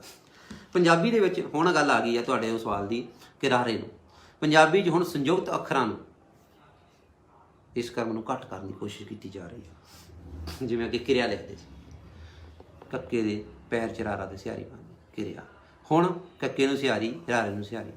ਪ੍ਰੀਖਿਆ, ਹੁਣ ਪੂਰਾ ਰਾਰਾ ਪਾਉਣਾ ਸ਼ੁਰੂ ਕਰ ਦਿੱਤਾ ਗਿਆ। ਕ੍ਰਮ ਨੂੰ ਕਰਮ ਲਿਖਣਾ ਸ਼ੁਰੂ ਕਰ ਦਿੱਤਾ ਗਿਆ। ਵੀ ਕੋਸ਼ਿਸ਼ ਕੀਤੀ ਜਾਵੇ ਕਿ ਸਾਡੀ ਜਿਹੜੀ ਭਾਸ਼ਾ ਹੈ ਉਸ ਨੂੰ ਸਹੀ ਲਿਖਿਆ ਜਾਵੇ। ਸ਼ਬਦ ਮੂਲ ਲਿਖਦੇ ਸਮੇਂ ਸ਼ਬਦ ਦਾ ਜਿਹੜਾ ਮੂਲ ਆ ਉਹਨੂੰ ਧਿਆਨ ਵਿੱਚ ਰੱਖਣਾ ਚਾਹੀਦਾ। ਜਿਹੜਾ ਮੂਲ ਧਾਤੂ ਆ ਉਹ ਦੇਖਣਾ ਵੀ ਉਹ ਕਿਵੇਂ ਬਣਦਾ। ਜਿਵੇਂ ਇਕੱਲਾ ਸ਼ਬਦ ਆ, ਇੱਕ ਤੋਂ ਬਣਿਆ, ਤੇ ਅਸੀਂ 1 ਅਤੇ 40 ਤੋਂ ਬਣਿਆ, ਜਿਵੇਂ 41 ਆ। ਇਸ ਤਰ੍ਹਾਂ ਸ਼ਬਦਾਂ ਨੂੰ ਝੁਕਾਈ ਸ਼ਬਦ ਆ, ਪੜ੍ਹਾਈ ਸ਼ਬਦ ਆ, ਇਹ ਪੜ੍ਹ ਤੋਂ ਬਣਿਆ, ਤਾਂ ਸਾਨੂੰ ਇਹਨਾਂ ਦਾ ਧਿਆਨ ਦੇਣਾ ਪੈਂਦਾ ਵੀ ਕਿਹੜੇ ਸ਼ਬਦ ਤੋਂ ਬਣਿਆ, ਅਸੀਂ ਉਹਨੂੰ ਉਸ ਤਰ੍ਹਾਂ ਸੈੱਟ ਕਰੀਏ। ਤੇ ਨਾਲ ਹੀ ਇਹ ਖਿਆਲ ਰੱਖੋ ਕਿ ਇਹ ਜਦੋਂ ਅਸੀਂ ਕਰਦੇ ਹਾਂ ਸ਼ਬਦਾਂ ਦਾ ਸ਼ਬਦ ਜੋੜ ਲਿਖਦੇ ਹਾਂ ਤਾਂ ਜਾਂ ਅਸੀਂ ਬੋਲਦੇ ਹਾਂ ਤਾਂ ਸਾਨੂੰ ਇੰਨੇ ਸਾਹਿਤਕ ਸ਼ਬਦ ਨਹੀਂ ਵਰਤਣੇ ਚਾਹੀਦੇ ਕਿ ਉਹਨਾਂ ਦੇ ਮੂਲ ਅਰਥ ਪਤਾ ਨਹੀਂ ਲੱਗਣ ਤੇ ਉਹ ਪਣਤਾਊ ਸ਼ਬਦ ਹੋ ਜਾਣ। ਵੀ ਅਸੀਂ ਜਦੋਂ ਕਿਸੇ ਨਾਲ ਗੱਲ ਕਰਦੇ ਹਾਂ, ਸਾਡੇ ਕੋਲ ਅਥਾਹ ਭੰਡਾਰ ਆ ਪੰਜਾਬੀ ਸ਼ਬਦਾਂ ਦਾ, ਸਹੀ ਸ਼ਬਦ ਜੋੜਾਂ ਦਾ, ਤੇ ਅਸੀਂ ਅੱਜ ਕੱਲ੍ਹ ਇਹ ਚਲਣ ਹੋ ਗਿਆ। ਬਹੁਤ ਸਾਰੇ ਵਿਦਵਾਨ ਜਿਹੜੇ ਆ ਅਭਿਵਿਅਕਤੀਆਂ, ਅਭਿਭੂਤੀਆਂ, ਇਸ ਤਰ੍ਹਾਂ ਦੇ ਬੜੇ ਸ਼ਬਦ ਵਰਤ ਲੈਂਦੇ ਆ, ਸਾਹਮਣੇ ਵਾਲੇ ਨੂੰ ਪਤਾ ਨਹੀਂ ਲੱਗਦਾ। ਪੰਜਾਬੀ ਦਾ ਪਰਚਾ ਪੜ੍ਹਦੇ ਹੋਏ ਇਸ ਤਰ੍ਹਾਂ ਲੱਗਦਾ ਕਿ ਸਾਨੂੰ ਇਹਦੀ ਟਰਾਂਸਲੇਸ਼ਨ ਜਾਂ ਅਨੁਵਾਦ ਕਰਨ ਦੀ ਲੋੜ ਪਊ। ਇਹ ਅਕਸਰ ਹੀ ਹੁੰਦਾ। ਪਤਾ ਨਹੀਂ ਕਿਉਂ ਅਸੀਂ ਵੱਧ ਤੋਂ ਵੱਧ ਔਖੇ ਸ਼ਬਦਾਂ ਨੂੰ ਵਰਤ ਕੇ ਸਾਹਮਣੇ ਵਾਲੇ 'ਤੇ ਪ੍ਰਭਾਵ ਪਾਉਣ ਦੀ ਕੋਸ਼ਿਸ਼ ਦੇ ਵਿੱਚ ਆਪਣੀ ਪੰਜਾਬੀ ਦਾ ਮੁਹਾਂਦਰਾ ਵਿਗਾੜ ਰਹੇ ਹਾਂ। ਜਿੰਨੀ ਸਰਲ ਸੌਖੀ ਪੰਜਾਬੀ ਅਸੀਂ ਆਪਣੀ ਮਾਤ ਭਾਸ਼ਾ ਨੂੰ ਆਪਣੀ ਉਪਬੋਲੀ ਦੇ ਸ਼ਬਦ ਵਿੱਚ ਵਰਤ ਸਕਦੇ ਹਾਂ, ਸਮਝਾ ਸਕਦੇ ਹਾਂ, ਉਨੀ ਅਸੀਂ ਇਸ ਤਰ੍ਹਾਂ ਵਿਦਵਾਨੀ ਸ਼ਬਦਾਂ ਵਿੱਚ ਨਹੀਂ ਸਮਝਾ ਸਕਦੇ। ਤਾਂ ਸਾਡੇ ਕੋਲ ਕੁਝ ਸ਼ਬਦ ਅਜਿਹੇ ਹੁੰਦੇ ਆ ਜਿਨ੍ਹਾਂ ਨੂੰ ਅਸੀਂ ਚੱਕਰ 'ਚ ਪੈ ਜਾਂਦੇ ਹਾਂ ਕਿ ਇਹ ਸਹੀ ਹੈ ਕਿ ਨਹੀਂ। ਜਿਵੇਂ ਮੇਜ਼, ਅਸੀਂ ਇਹਨੂੰ ਮੇਜ਼ ਕਹਿ ਦਿੰਦੇ ਹਾਂ, ਚਾਕੂ ਨੂੰ ਕਾਚੂ ਕਹਿ ਦਿੰਦੇ ਹਾਂ, ਸਟੇਸ਼ਨ ਨੂੰ ਟੇਸ਼ਨ, ਚੀਜ਼ ਨੂੰ ਚੀਜ਼ ਕਹਿ ਦਿੰਦੇ ਹਾਂ, ਆਵਾਜ਼ ਨੂੰ ਆਵਾਜ਼, ਤੇ ਜ਼ਰੂਰ ਨੂੰ ਜ਼ਰੂਰ, ਅਰਜ਼ੀ ਨੂੰ ਅਰਜੀ। ਇਹ ਸਾਡੀ ਆਮ ਬੋਲਚਾਲ ਦੀ ਬੋਲੀ ਵਿੱਚ ਚੱਲ ਰਿਹਾ। ਸਾਨੂੰ ਇਹਨਾਂ ਨੂੰ ਸਹੀ ਕਰਨ ਦੀ ਜ਼ਰੂਰਤ ਹੈ। ਜਦੋਂ ਅਸੀਂ ਬੋਲਣਾ, ਥੋੜ੍ਹੇ ਦਿਨ ਸੁਚੇਤ ਹੋ ਕੇ ਬੋਲੋ, ਫਿਰ ਆਦਤ ਬਣ ਜਾਂਦੀ ਆ। ਜਦੋਂ ਆਦਤ ਬਣ ਗਈ ਫਿਰ ਅਸੀਂ ਆਪਣੇ ਆਪ ਹੀ ਨਿਰੰਤਰ ਅਭਿਆਸ ਨਾਲ ਬੋਲਦੇ ਚੱਲਦੇ ਜਾਂਦੇ। ਇਹਦੇ ਮੋਟੇ-ਮੋਟੇ ਨੇਮ ਕੀ ਆ? ਮੁਕਤੇ, ਸਿਹਾਰੀ, ਔਂਕੜ ਤੇ ਦਲੈਂਕੜ ਦੇ ਨਾਲ ਹਮੇਸ਼ਾ ਟਿੱਪੀ ਲੱਗਦੀ ਆ, ਜਿਵੇਂ ਕੰਧ, ਪਿੰਡ, ਭੂੰਡ ਆਦਿ। ਇਹਨਾਂ ਸ਼ਬਦਾਂ ਨੂੰ ਅਸੀਂ ਦੇਖਣਾ ਬਣਦਾ। ਕੰਨੇ ਦੇ ਨਾਲ ਬਿਹਾਰੀ, ਲਾਵਾਂ, ਹੋੜਾ ਲੱਗ ਜਾਂਦਾ, ਜਿਵੇਂ ਕਾਂ, ਪੀਂਗ, ਗੇਂਦ, ਰੌਂਦ, ਚੌਂਕ। ਇਹ ਜਿਹੜੇ ਸ਼ਬਦ ਆ, ਮੈਂ ਤੁਹਾਨੂੰ ਕੁਝ ਸ਼ਬਦਾਂ ਬਾਰੇ ਦੱਸਾਂਗਾ ਕਿ ਸ਼ੁੱਧ ਸ਼ਬਦ ਕਿਹੜੇ ਤੇ ਅਸ਼ੁੱਧ ਕਿਹੜੇ ਨੇ। ਅਕਸਰ ਹੀ ਕੰਪਿਊਟਰ 'ਤੇ ਕੰਮ ਕਰਦੇ ਆ ਲੋਕ, ਜੋ ਟਾਈਪ ਕਰਦੇ ਨੇ ਤਾਂ ਉਹ ਮਾਮੂਲੀ ਗਲਤੀਆਂ ਹੋ ਜਾਂਦੀਆਂ। ਜਿਵੇਂ ਅਸੀਂ ਬਿੰਦੀ ਨੱਪਣੀ ਆ, ਬਿੰਦੀ ਪਾਉਣੀ ਸ਼ਬਦ ਦੇ ਵਿੱਚ, ਤਾਂ ਉਹ ਇੱਥੇ ਟਿੱਪੀ ਪੈ ਜਾਂਦੀ ਹੈ, ਉਹ ਛਪ ਗਿਆ। ਜਦੋਂ ਛਪ ਗਿਆ ਗਲਤ ਤਾਂ ਅੱਗੇ ਚੱਲ ਜਾਂਦਾ। ਇਸ ਤਰ੍ਹਾਂ ਬਹੁਤ ਸਾਰੀਆਂ ਕੰਪਿਊਟਰ ਦੀ ਟਾਈਪ ਦੀਆਂ ਗਲਤੀਆਂ ਜਿਹੜੀਆਂ ਸਾਡੇ ਵਿੱਚ ਆਉਂਦੀਆਂ ਰਹਿੰਦੀਆਂ ਨੇ। ਤਾਂ ਉੱਥੇ ਅਸੀਂ ਕੀ ਕਰਾਂਗੇ? ਜਿਵੇਂ ਕੱਕੇ ਕੰਨਾਂ ਉੱਤੇ ਟਿੱਪੀ ਪਾ ਦਿੱਤੀ, ਨਹੀਂ, ਕੱਕੇ ਕੰਨਾਂ ਉੱਤੇ ਬਿੰਦੀ ਕਾਂ ਪੈਣਾ। ਇਸ ਤਰ੍ਹਾਂ ਦੇ ਬਹੁਤ ਸਾਰੇ, ਗੈਂਡਾ, ਬੀਂਡਾ, ਚੌਂਕ। ਚੌਂਕ ਸ਼ਬਦ ਆ, ਚੌਂਕਣਾ, ਉਹ ਚੌਂਕ ਦੇ ਉੱਤੇ ਬਿੰਦੀ ਪੈਂਦੀ ਆ। ਪਰ ਜਿਹੜਾ ਸ਼ਬਦ ਗੋਲ ਚੌਕ ਆ, CHOWK ਆ, ਅੰਗਰੇਜ਼ੀ 'ਚ ਵੀ ਉਹ, ਤਾਂ ਉੱਥੇ ਬਿੰਦੀ ਨਹੀਂ ਪੈਂਦੀ। ਸ਼ੌਕ 'ਤੇ ਬਿੰਦੀ ਨਹੀਂ ਪੈਂਦੀ। ਅਸੀਂ ਕੁਝ ਸ਼ਬਦਾਂ 'ਤੇ ਵੈਸੇ ਬਿੰਦੀਆਂ ਅਣਜਾਣੇ 'ਚ ਹੀ ਪਾ ਦਿੰਦੇ ਹਾਂ, ਨਹੀਂ ਪੈਂਦੀਆਂ ਹੁੰਦੀਆਂ। ਇਸ ਕਰਕੇ ਇਹਨਾਂ ਵੱਲ ਥੋੜ੍ਹਾ ਧਿਆਨ ਦੇਣ ਦੀ ਲੋੜ ਆ। ਕੁਝ ਇੱਕ ਦੇਖੋ ਕਿ ਸਿਹਾਰੀ ਦੇ ਨਾਲ ਟਿੱਪੀ ਦੀ ਵਰਤੋਂ ਨਹੀਂ ਹੁੰਦੀ ਨਾ, ਸਿਹਾਰੀ ਦੇ ਨਾਲ ਬਿੰਦੀ ਦੀ ਵਰਤੋਂ ਨਹੀਂ ਹੁੰਦੀ, ਟਿੱਪੀ ਦੀ ਵਰਤੋਂ ਹੁੰਦੀ ਹੈ। ਜਿਵੇਂ ਸਿੰਘ, ਤਾਂ ਕਈ ਕੰਪਿਊਟਰ ਦੀ ਗਲਤੀਆਂ ਨਾਲ ਮੈਂ ਬਹੁਤ ਸਾਰੀ ਪੜ੍ਹਿਆ, ਉਹ ਬਿੰਦੀ ਲਾ ਦਿੰਦੇ ਆ। ਇਹੋ ਜਿਹੀਆਂ ਗਲਤੀਆਂ ਤੋਂ ਬਚਣਾ ਚਾਹੀਦਾ। ਚੰਨ, ਚਿੱਚੇ ਨੂੰ ਟਿੱਪੀ ਪੈਂਦੀ ਆ ਪਰ ਬਿੰਦੀ ਲੱਗੀ ਦੇਖੀ ਜਾਂਦੀ ਆ। ਅਣਨਾਸਕ ਅੱਖਰ ਆ, ਗੰਗਾ, ਜੰਝਾ, ਨਾਣਾ, ਨੰਨਾ ਤੇ ਮਮਾ। ਇਹਨਾਂ ਦੇ ਉੱਤੇ ਕੱਲਿਆਂ ਦੇ ਨਾਲ ਕਦੇ ਵੀ ਬਿੰਦੀ ਨਹੀਂ ਲੱਗਦੀ। ਸ਼ਬਦ ਜੋੜ ਦੇ ਵਿੱਚ ਇਹ ਧਿਆਨ ਰੱਖਣਾ ਕਿ ਇਹਨਾਂ ਦੇ ਨਾਲ ਬਿੰਦੀ ਨਹੀਂ ਲੱਗਦੀ। ਇਹਨਾਂ ਨਾਲ ਜੇ ਲੱਗੂਗੀ ਤਾਂ ਟਿੱਪੀ ਲੱਗੂਗੀ। ਜਿਵੇਂ ਅਸੀਂ ਲੈਤਾ ਨੰਦਾ, ਨੰਨੇ ਨੂੰ ਟਿੱਪੀ ਪੈ ਗਈ। ਮਾਂ, ਪਰ ਉਹਦੇ ਕੰਨੇ ਦੇ ਉੱਤੇ ਬਿੰਦੀ ਲੱਗੀ ਆ। ਜੇ ਉਹ ਕੱਲਾ ਹੁੰਦਾ ਫਿਰ ਉਹਦੇ ਉੱਤੇ ਬਿੰਦੀ ਨਹੀਂ ਲੱਗਣੀ ਸੀ। ਮੰਤਰ ਤੇ ਜਿਵੇਂ ਟਿੱਪੀ ਪਾ ਦਿੱਤੀ ਗਈ ਹੈ। ਜਦੋਂ ਅਨੁਨਾਸਿਕ ਸ਼ਬਦ ਕਿਸੇ ਲੰਮੀ ਲੱਗਦੇ ਪਿੱਛੋਂ ਆਵੇ ਤਾਂ ਉੱਥੇ ਬਿੰਦੀ ਤੇ ਟਿੱਪੀ ਨਹੀਂ ਲੱਗਦੀ। ਜਿਵੇਂ ਖਾਣ, ਪੀਣ, ਪਾਨ, ਲਘੂ ਤੇ ਦੀਰਘ ਸਵਰਾਂ ਦੀ ਗੱਲ ਜੀ ਕਰੀ। ਲਘੂ ਸਵਰ ਜਿਹੜੀ ਛੋਟੀ ਆਵਾਜ਼ ਦਿੰਦੇ ਨੇ, ਸਿਆਰੀ ਵਾਲੇ, ਹੂੜਾ। ਦੀਰਘ ਸਵਰ ਕਿਹੜੇ ਆ? ਬਿਹਾਰੀ, ਕਨੌੜਾ, ਦਲੈਂਕੜੇ। ਇਹਨਾਂ ਨੂੰ ਅਸੀਂ ਦੀਰਘ ਲੰਬੀ ਆਵਾਜ਼ ਵਾਲੇ ਸਵਰ ਕਹਿ ਦਿੰਦੇ ਹਾਂ। ਤੇ ਅਨੁਨਾਸਿਕ ਅੱਖਰਾਂ ਤੋਂ ਪਹਿਲਾਂ ਅੱਧਕ ਦੀ ਆਵਾਜ਼ ਵੇਲੇ ਟਿੱਪੀ ਲੱਗਦੀ। ਇੱਕ ਗੱਲ ਜਿਹੜੀ ਹੈ ਭੁਲੇਖਾ ਪਾਉ ਰਹਿ ਜਾਂਦੀ ਆ ਕਿ ਜੇਕਰ ਅਨੁਨਾਸਿਕ ਅੱਖਰ ਆ ਉਹ ਤੇ ਅੱਧਕ ਦੀ ਆਵਾਜ਼ ਆਉਂਦੀ ਆ ਪਰ ਲੱਗਦੀ ਉਹ ਟਿੱਪੀ ਆ। ਇਹ ਰੂਲ ਆ। ਜਿਵੇਂ ਕੰਨ, ਜਰਾ ਸੋਚੋ, ਕੰਨ, ਕੱਕੇ ਅਧਕ ਨੰਨਾ, ਲੱਗਦਾ ਨਾ ਸਾਨੂੰ ਐਂ ਹੋਏਗਾ, ਪਰ ਨਹੀਂ। ਪਰ ਇਹ ਕੀ ਹੋਊਗਾ? ਕੱਕੇ ਨੂੰ ਟਿੱਪੀ ਨੰਨਾ। ਮਨ, ਨਿੰਮ, ਜਿੰਨ, ਕਿੰਨਾ, ਜਿੰਨਾ। ਇਹ ਇੱਕ ਰੂਲ ਹੈ ਕਿ ਅਨੁਨਾਸਿਕ ਜਿਹੜੇ ਸਵਰ ਦੇ ਅੱਖਰ ਤੋਂ ਪਹਿਲਾਂ ਵਾਲਾ ਅੱਖਰ ਆ, ਜਿਹੜੇ ਅੱਖਰ ਦੇ ਮਗਰ ਅਨੁਨਾਸਿਕ ਸਵਰ ਕਿਹੜੇ ਕਿਹੜੇ ਨੇ? ਨੰਨਾ, ngੰਗਾ, ਨੰਨਾ, ਨਾਣਾ, ਨੰਨਾ, ਮਮਾ। ਇਸ ਤੋਂ ਪਹਿਲਾਂ ਵਾਲਾ ਅੱਖਰ ਆ ਤੇ ਆਵਾਜ਼ ਅਧਕ ਦੀ ਆਉਂਦੀ ਆ, ਉੱਥੇ ਟਿੱਪੀ ਲੱਗਦੀ। ਨਿੰਮ। ਇਹਨਾਂ ਚੀਜ਼ਾਂ ਦਾ ਬੜਾ ਖਿਆਲ ਰੱਖਣ ਦੀ ਲੋੜ ਹੈ। ਜੇ ਸੰਬੋਧਨੀ ਕਾਰਕ ਆ, ਜਦੋਂ ਅਸੀਂ ਕਿਸੇ ਨੂੰ ਆਵਾਜ਼ ਮਾਰਦੇ ਹਾਂ, ਸੰਬੋਧਨ ਕਰਦੇ ਹਾਂ, ਤਾਂ ਉੱਥੇ ਨੰਨੇ ਦੇ ਨਾਲ ਬਿੰਦੀ ਨਹੀਂ ਲੱਗਣੀ। ਓਏ ਜਵਾਨਾ, ਜਵਾਨਾ ਨਹੀਂ ਕਹੀਦਾ, ਉੱਥੇ ਜਵਾਨਾ। ਓਏ ਜ਼ਾਲਮਾ, ਬੋਲਦੇ ਅਸੀਂ ਓਏ ਜਵਾਨਾ, ਓਏ ਜ਼ਾਲਮਾ। ਪਰ ਜਦੋਂ ਲਿਖਣ ਵੇਲੇ ਆ ਉਦੋਂ ਇੱਥੇ ਬਿੰਦੀ ਨਹੀਂ ਲੱਗਣੀ। ਹੁਣ ਅਨੁਨਾਸਿਕ ਸਵਰਾਂ ਦਾ ਵਿੱਚ ਆਪਾਂ ਨੂੰ ਸੰਬੋਧਨੀ ਸ਼ਬਦਾਂ ਦੇ ਇਹ ਦੇਖਣਾ ਬਣਦਾ। ਪਰ ਜਦੋਂ ਅਸੀਂ ਇਹਦੇ ਬਹੁਵਚਨ ਬਣਾਉਣੇ ਲਿਖਣ ਵੇਲੇ ਉਦੋਂ ਬਿੰਦੀ ਲੱਗ। ਉਹਨਾਂ ਜਵਾਨਾਂ ਨੇ, ਉਹਨਾਂ ਜ਼ਾਲਮਾਂ ਨੇ ਜ਼ੁਲਮ ਕੀਤੇ ਤਾਂ ਜ਼ਾਲਮਾਂ ਦੇ ਉੱਤੇ ਦੇਖੋ ਹੁਣ ਬਿੰਦੀ ਲੱਗ ਗਈ। ਇਹ ਛੋਟੀਆਂ ਛੋਟੀਆਂ ਗੱਲਾਂ, ਮਾਮੂਲੀ ਗੱਲਾਂ, ਜੇ ਅਸੀਂ ਇਹਨਾਂ ਨੂੰ ਸੋਚ ਲਾਂਗੇ, ਸਮਝ ਲਾਂਗੇ, ਪੜ੍ਹ ਲਾਂਗੇ, ਤੇ ਜੇ ਮੈਨੂੰ ਲੱਗਦਾ ਕਿ ਇਹਨਾਂ ਗੱਲਾਂ ਦੇ ਨਾਲ ਅਸੀਂ ਸਹੀ ਸ਼ਬਦ ਜੋੜਾਂ ਵਾਲੇ ਪਾਸੇ ਬਹੁਤ ਵਧੀਆ ਮਾਰਕਾਂ ਮਾਰ ਸਕਦੇ। ਅਸੀਂ ਆਪਣੀ ਭਾਸ਼ਾ ਨੂੰ ਸ਼ਿੰਗਾਰ ਸਕਦੇ ਹਾਂ, ਵਧੀਆ ਬਣਾ ਸਕਦੇ ਹਾਂ। ਇੱਕ ਹੋਰ ਆ, ਕਈ ਵਾਰੀ ਸਾਡੇ ਵਿੱਚ ਸ਼ਬਦ ਪਿਆ ਹੁੰਦਾ ਸਾਹਮਣੇ, ਅਸੀਂ ਚੱਕਰ 'ਚ ਪੈ ਜਾਂਦੇ ਹਾਂ ਕਿ ਇੱਥੇ ਨੰਨਾ ਪਹਿਲਾਂ ਆਊਗਾ ਕਿ ਨਾਣਾ ਪਹਿਲਾਂ। ਦੋ ਗੱਲਾਂ ਨੇ, ਜਾਂ ਤਾਂ ਜੇ ਤੁਸੀਂ ਪੜ੍ਹਿਆ ਤੇ ਕਿਤੇ ਬਚਪਨ 'ਚ ਲਿਖਿਆ ਤਾਂ ਤੁਸੀਂ ਪਾਸੇ ਮੂੰਹ ਕਰਕੇ ਪੈਨ ਨਾਲ ਲਿਖ ਦਿਓ, 100 'ਚ 90 ਵਾਰ ਸਹੀ ਆ ਜਾਂਦਾ, ਕਿਉਂਕਿ ਸਾਡੇ ਚੇਤ ਮਨ 'ਚ ਬੈਠਾ ਹੁੰਦਾ। ਪਰ ਜੇ ਅਸੀਂ ਉਸ ਨੂੰ ਧਿਆਨ ਦੇ ਨਾਲ ਇਹਨਾਂ ਰੂਲਾਂ ਨੂੰ ਫਾਲੋ ਕਰ ਲਈਏ, ਨਿਯਮਾਂ ਨੂੰ ਫਾਲੋ ਕਰ ਲਈਏ, ਨਿਯਮਾਂ ਨੂੰ ਜਾਣ ਲਈਏ, ਇਹਨਾਂ ਤੇ ਪਕੜ ਬਣਾ ਲਈਏ ਤਾਂ ਅਸੀਂ ਠੀਕ ਹੈ। ਦੇਖੋ ਆਮ ਤੌਰ ਤੇ ਭਾਵਾਰਥਕ ਕਿਰਿਆ ਦੇ ਨਾਲ ਨਾਣਾ ਆਉਂਦਾ ਹੈ, ਕਿਰਿਆ ਵਾਲੇ ਸ਼ਬਦਾਂ ਜਿਨ੍ਹਾਂ ਦਾ ਕੋਈ ਭਾਵ ਹੈ। ਜਿਵੇਂ ਖਾਣਾ, ਖਾਣਾ ਨਹੀਂ ਆਊਗਾ। ਪੀਣਾ, ਪੀਣਾ ਬੋਲਦੇ ਆ TV ਤੇ ਤੁਸੀਂ ਦੇਖ ਲਓ, ਪੀਣਾ। ਹੱਸਣਾ, ਰੋਣਾ, ਗਾਉਣਾ। ਜਦੋਂ ਇਹ ਭਾਵਾਰਥਮਕ ਕਿਰਿਆਵਾਂ ਦੇ ਸ਼ਬਦ ਆ ਤਾਂ ਇਹਨਾਂ ਦੇ ਵਿੱਚ ਅਖੀਰ ਤੇ ਨਾਣਾ ਆਊਗਾ, ਨੰਨਾ ਨਹੀਂ ਆਊਗਾ। ਜਦੋਂ ਧਾਤੂ ਦੇ ਅੰਤਰ ਵਿੱਚ ਰਾਰਾ ਤੇ ਨਾਣਾ ਆਵੇ ਤਾਂ ਭਾਵਾਰਥਕ ਕਿਰਿਆ ਦੇ ਨਾਲ ਨੰਨਾ ਆਉਂਦਾ। ਯਾਨੀ ਕਿਰਿਆ ਦੇ ਸ਼ਬਦਾਂ ਦੇ ਨਾਲ ਜਦੋਂ ਰਾਰਾ ਲੱਗ ਗਿਆ, ਰਾੜਾ ਲੱਗ ਗਿਆ ਤਾਂ ਉਦੋਂ ਨਾਣਾ ਨਹੀਂ, ਬਹੁਤ ਇਹਨਾਂ ਦਾ ਨੰਨਾ ਆਉਂਦਾ। ਜਿਵੇਂ ਕਰਨਾ, ਖੜਨਾ, ਮੜਨਾ।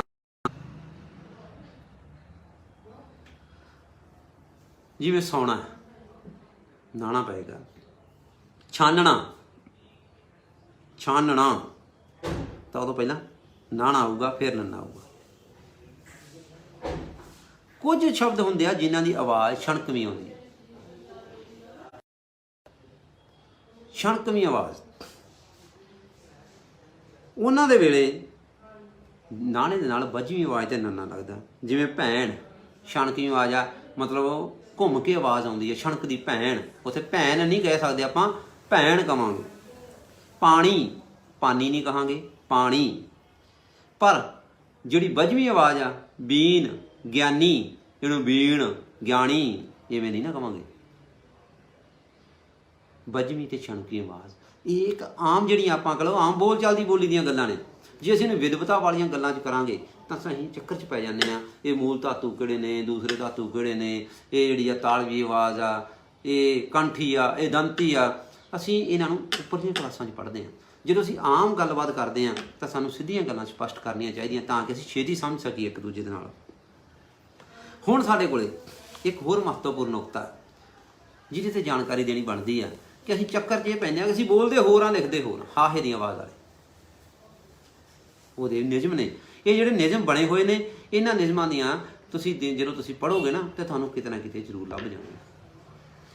ਜਿੰਨੇ ਵੀ ਪ੍ਰਮਾਣਿਕ ਨਿਯਮ ਨੇ ਉਹਨਾਂ ਦੇ ਬਾਰੇ ਮੈਂ ਗੱਲ ਤੁਹਾਡੇ ਨਾਲ ਸਾਂਝੀ ਕਰ ਰਿਹਾ। ਹਾਹਾ ਤੋਂ ਪਹਿਲਾਂ ਦਲਾਵਾਂ ਦੀ ਆਵਾਜ਼ ਵੇਲੇ ਹਾਹਾ ਦੇ ਨਾਲ ਸਿਹਾਰੀ ਲੱਗਦੀ। ਹਾਹਾ ਤੋਂ ਪਹਿਲਾਂ ਦਲਾਵਾਂ ਦੀ ਆਵਾਜ਼ ਜੇ ਕਿਸੇ ਅੱਖਰ ਦੇ ਉੱਤੇ ਆ ਰਹੀ, ਪਰ ਇਹ ਨਿਯਮ ਜਿਹੜਾ ਦੋ ਅੱਖਰਾਂ ਵਾਲੇ ਤੇ ਖਾਸ ਨਾਮ ਤੇ ਪ੍ਰਚਲਿਤ ਨਹੀਂ ਹੁੰਦਾ। ਜਿਵੇਂ ਆਪਾਂ ਕਹਿੰਦੇ ਸ਼ਹਿਰ, ਸੱਸੇ ਪੈਰ ਬਿੰਦੀ, ਆਵਾਜ਼ ਆਉਂਦੀ ਆ ਸ਼ਹਿਰ, ਸੱਸੇ ਪੈਰ ਬਿੰਦੀ ਦੇ ਉੱਤੇ ਲਾਵਾਂ ਹਾਹਾ। ਪਰ ਲਿਖਦੇ ਕਿਵੇਂ ਆਪਾਂ?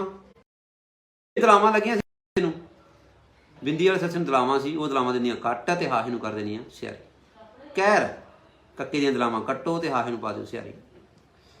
ਪਹਿਲਾ ਬੋਲਦੇ ਆ ਪੱਪੇ ਦਲਾਈਆਂ ਪਹਿਲਾ, ਪਰ ਲਿਖਦੇ ਆ ਦਲਾਵਾਂ ਕੱਟ ਕੇ ਹਾਹੇ ਨੂੰ ਸਿਆਰੀ ਪਹਿਲਾ।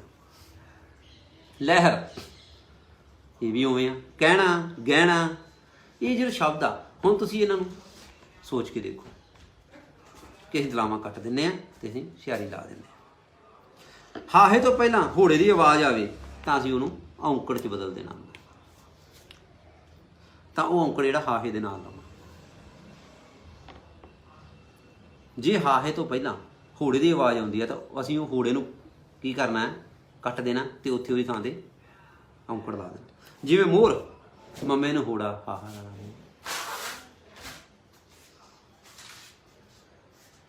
ਤਾਂ ਮੰਮੇ ਨੂੰ ਔਂਕੜ ਲਾ। ਹਾਂਜੀ, ਸਹੁਰਾ ਤੇ ਸਹੁਰਾ, ਸਹੁਰਾ ਪ੍ਰਚਲਿਤ ਸ਼ਬਦ ਜਿਹੜੇ ਹੁੰਦੇ ਨੇ, ਕਈ ਵਾਰ ਕੀ ਹੁੰਦਾ ਕੁਝ ਸ਼ਬਦਾਂ ਦੇ ਸ਼ਬਦ ਜੋੜ ਜਿਹੜੇ ਆ ਉਹ ਇੰਨੇ ਪ੍ਰਚਲਿਤ ਹੋ ਜਾਂਦੇ ਆ ਕਿ ਅਸੀਂ ਉਹਨਾਂ ਨੂੰ ਚਾਹ ਕੇ ਵੀ ਜਿੰਨਾ ਮਰਜ਼ੀ ਰੌਲਾ ਪਾ ਲਈਏ, ਕਿਉਂਕਿ ਉਹ ਸਾਰੇ ਫੈਲ ਚੁੱਕੇ ਹੁੰਦੇ ਆ, ਹਟਾਉਣੇ ਬੜੇ ਔਖੇ ਹੋ ਜਾਂਦੇ। ਜਿਵੇਂ ਕਦੇ ਆਪਾਂ ਕਿਹਨੂੰ ਸਮਝਾਏ ਜਾਂਦੇ ਤਾਂ ਫਿਰ ਉਹ ਸ਼ਬਦ ਪ੍ਰਚਲਿਤ ਹੀ ਵਿੱਚ ਜੁੜ ਜਾਂਦੇ। ਬਹੁਤ ਸਾਰੇ ਸ਼ਬਦ ਆ ਤੁਸੀਂ ਦੇਖੋਗੇ, ਸੋਚੋਗੇ ਅੱਗੇ ਤੋਂ ਕਿ ਆਹ ਤਾਂ ਪ੍ਰਚਲਿਤ ਸ਼ਬਦ ਪਰ ਹੈ ਗਲਤ ਹੈ, ਪ੍ਰਚਲਿਤ ਹੋ ਚੁੱਕਾ, ਹੁਣ ਅਸੀਂ ਇਹਦਾ ਕੀ ਕਰੀਏ।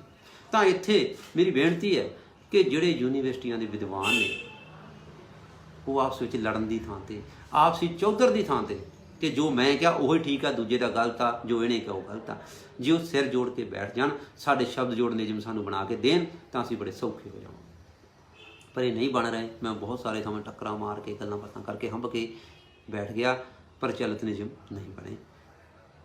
ਜਿਹੜਾ ਹਰ ਇੱਕ ਅਦਾਰਾ ਆਪੋ ਆਪਣੇ ਵਿਦਵਾਨ ਦੇ ਸ਼ਬਦ ਜੋੜਾਂ ਨੂੰ ਸਹੀ ਮੰਨ ਰਿਹਾ, ਇਸੇ ਕਰਕੇ ਬਹੁਤ ਸਾਰੇ ਸ਼ਬਦ ਜੋੜ ਜਿਹੜੇ ਪ੍ਰਚਲਿਤ ਹੋ ਚੁੱਕੇ ਆ। ਜਿਵੇਂ ਤੁਸੀਂ ਸਹੁਰਾ ਤੇ ਸਹੁਰਾ ਵਾਲੀ ਗੱਲ ਕੀਤੀ ਆ, ਜਿਵੇਂ ਹੁਣ ਮੋਹਰ ਆ, ਮੰਮੇ ਨੂੰ ਹੋੜਾ ਹਾਹਾ ਲਾ ਰਿਹਾ ਤਾਂ ਉੱਥੇ ਹੋੜਾ ਕੱਟ ਕੇ ਔਂਕੜ ਲੱਗ ਜਾਣਾ। ਮੋਹਲਤ, ਹੋੜਾ ਕੱਟ ਕੇ ਔਂਕੜ ਬਣਾ ਦੇਣਾ। ਸ਼ੋਹਰਤ, ਇਹ ਵੀ ਹੋੜਾ ਕੱਟ ਕੇ ਔਂਕੜ। ਇਸ ਤਰ੍ਹਾਂ ਦੇ ਸ਼ਬਦ ਜਿਹੜੇ ਆ ਬਣ ਜਾਂਦੇ ਆ। ਜੇਕਰ ਹਾਹੇ ਤੋਂ ਪਹਿਲਾਂ ਕਨੌੜੇ ਦੀ ਆਵਾਜ਼ ਹੋਵੇ ਤਾਂ ਉਸ ਅੱਖਰ ਤੋਂ ਕਨੌੜਾ ਚੱਕ ਦੇਣਾ ਤੇ ਉਹ ਜਿਹੜਾ ਕਨੌੜਾ ਹਾਹੇ ਦੇ ਉੱਤੇ ਨਹੀਂ ਲਾਉਣਾ, ਤਾਂ ਉਹ ਕਨੌੜੇ ਥਾਂ ਤੇ ਔਂਕੜ ਹਾਹੇ ਤੇ ਲੱਗ ਜੂ।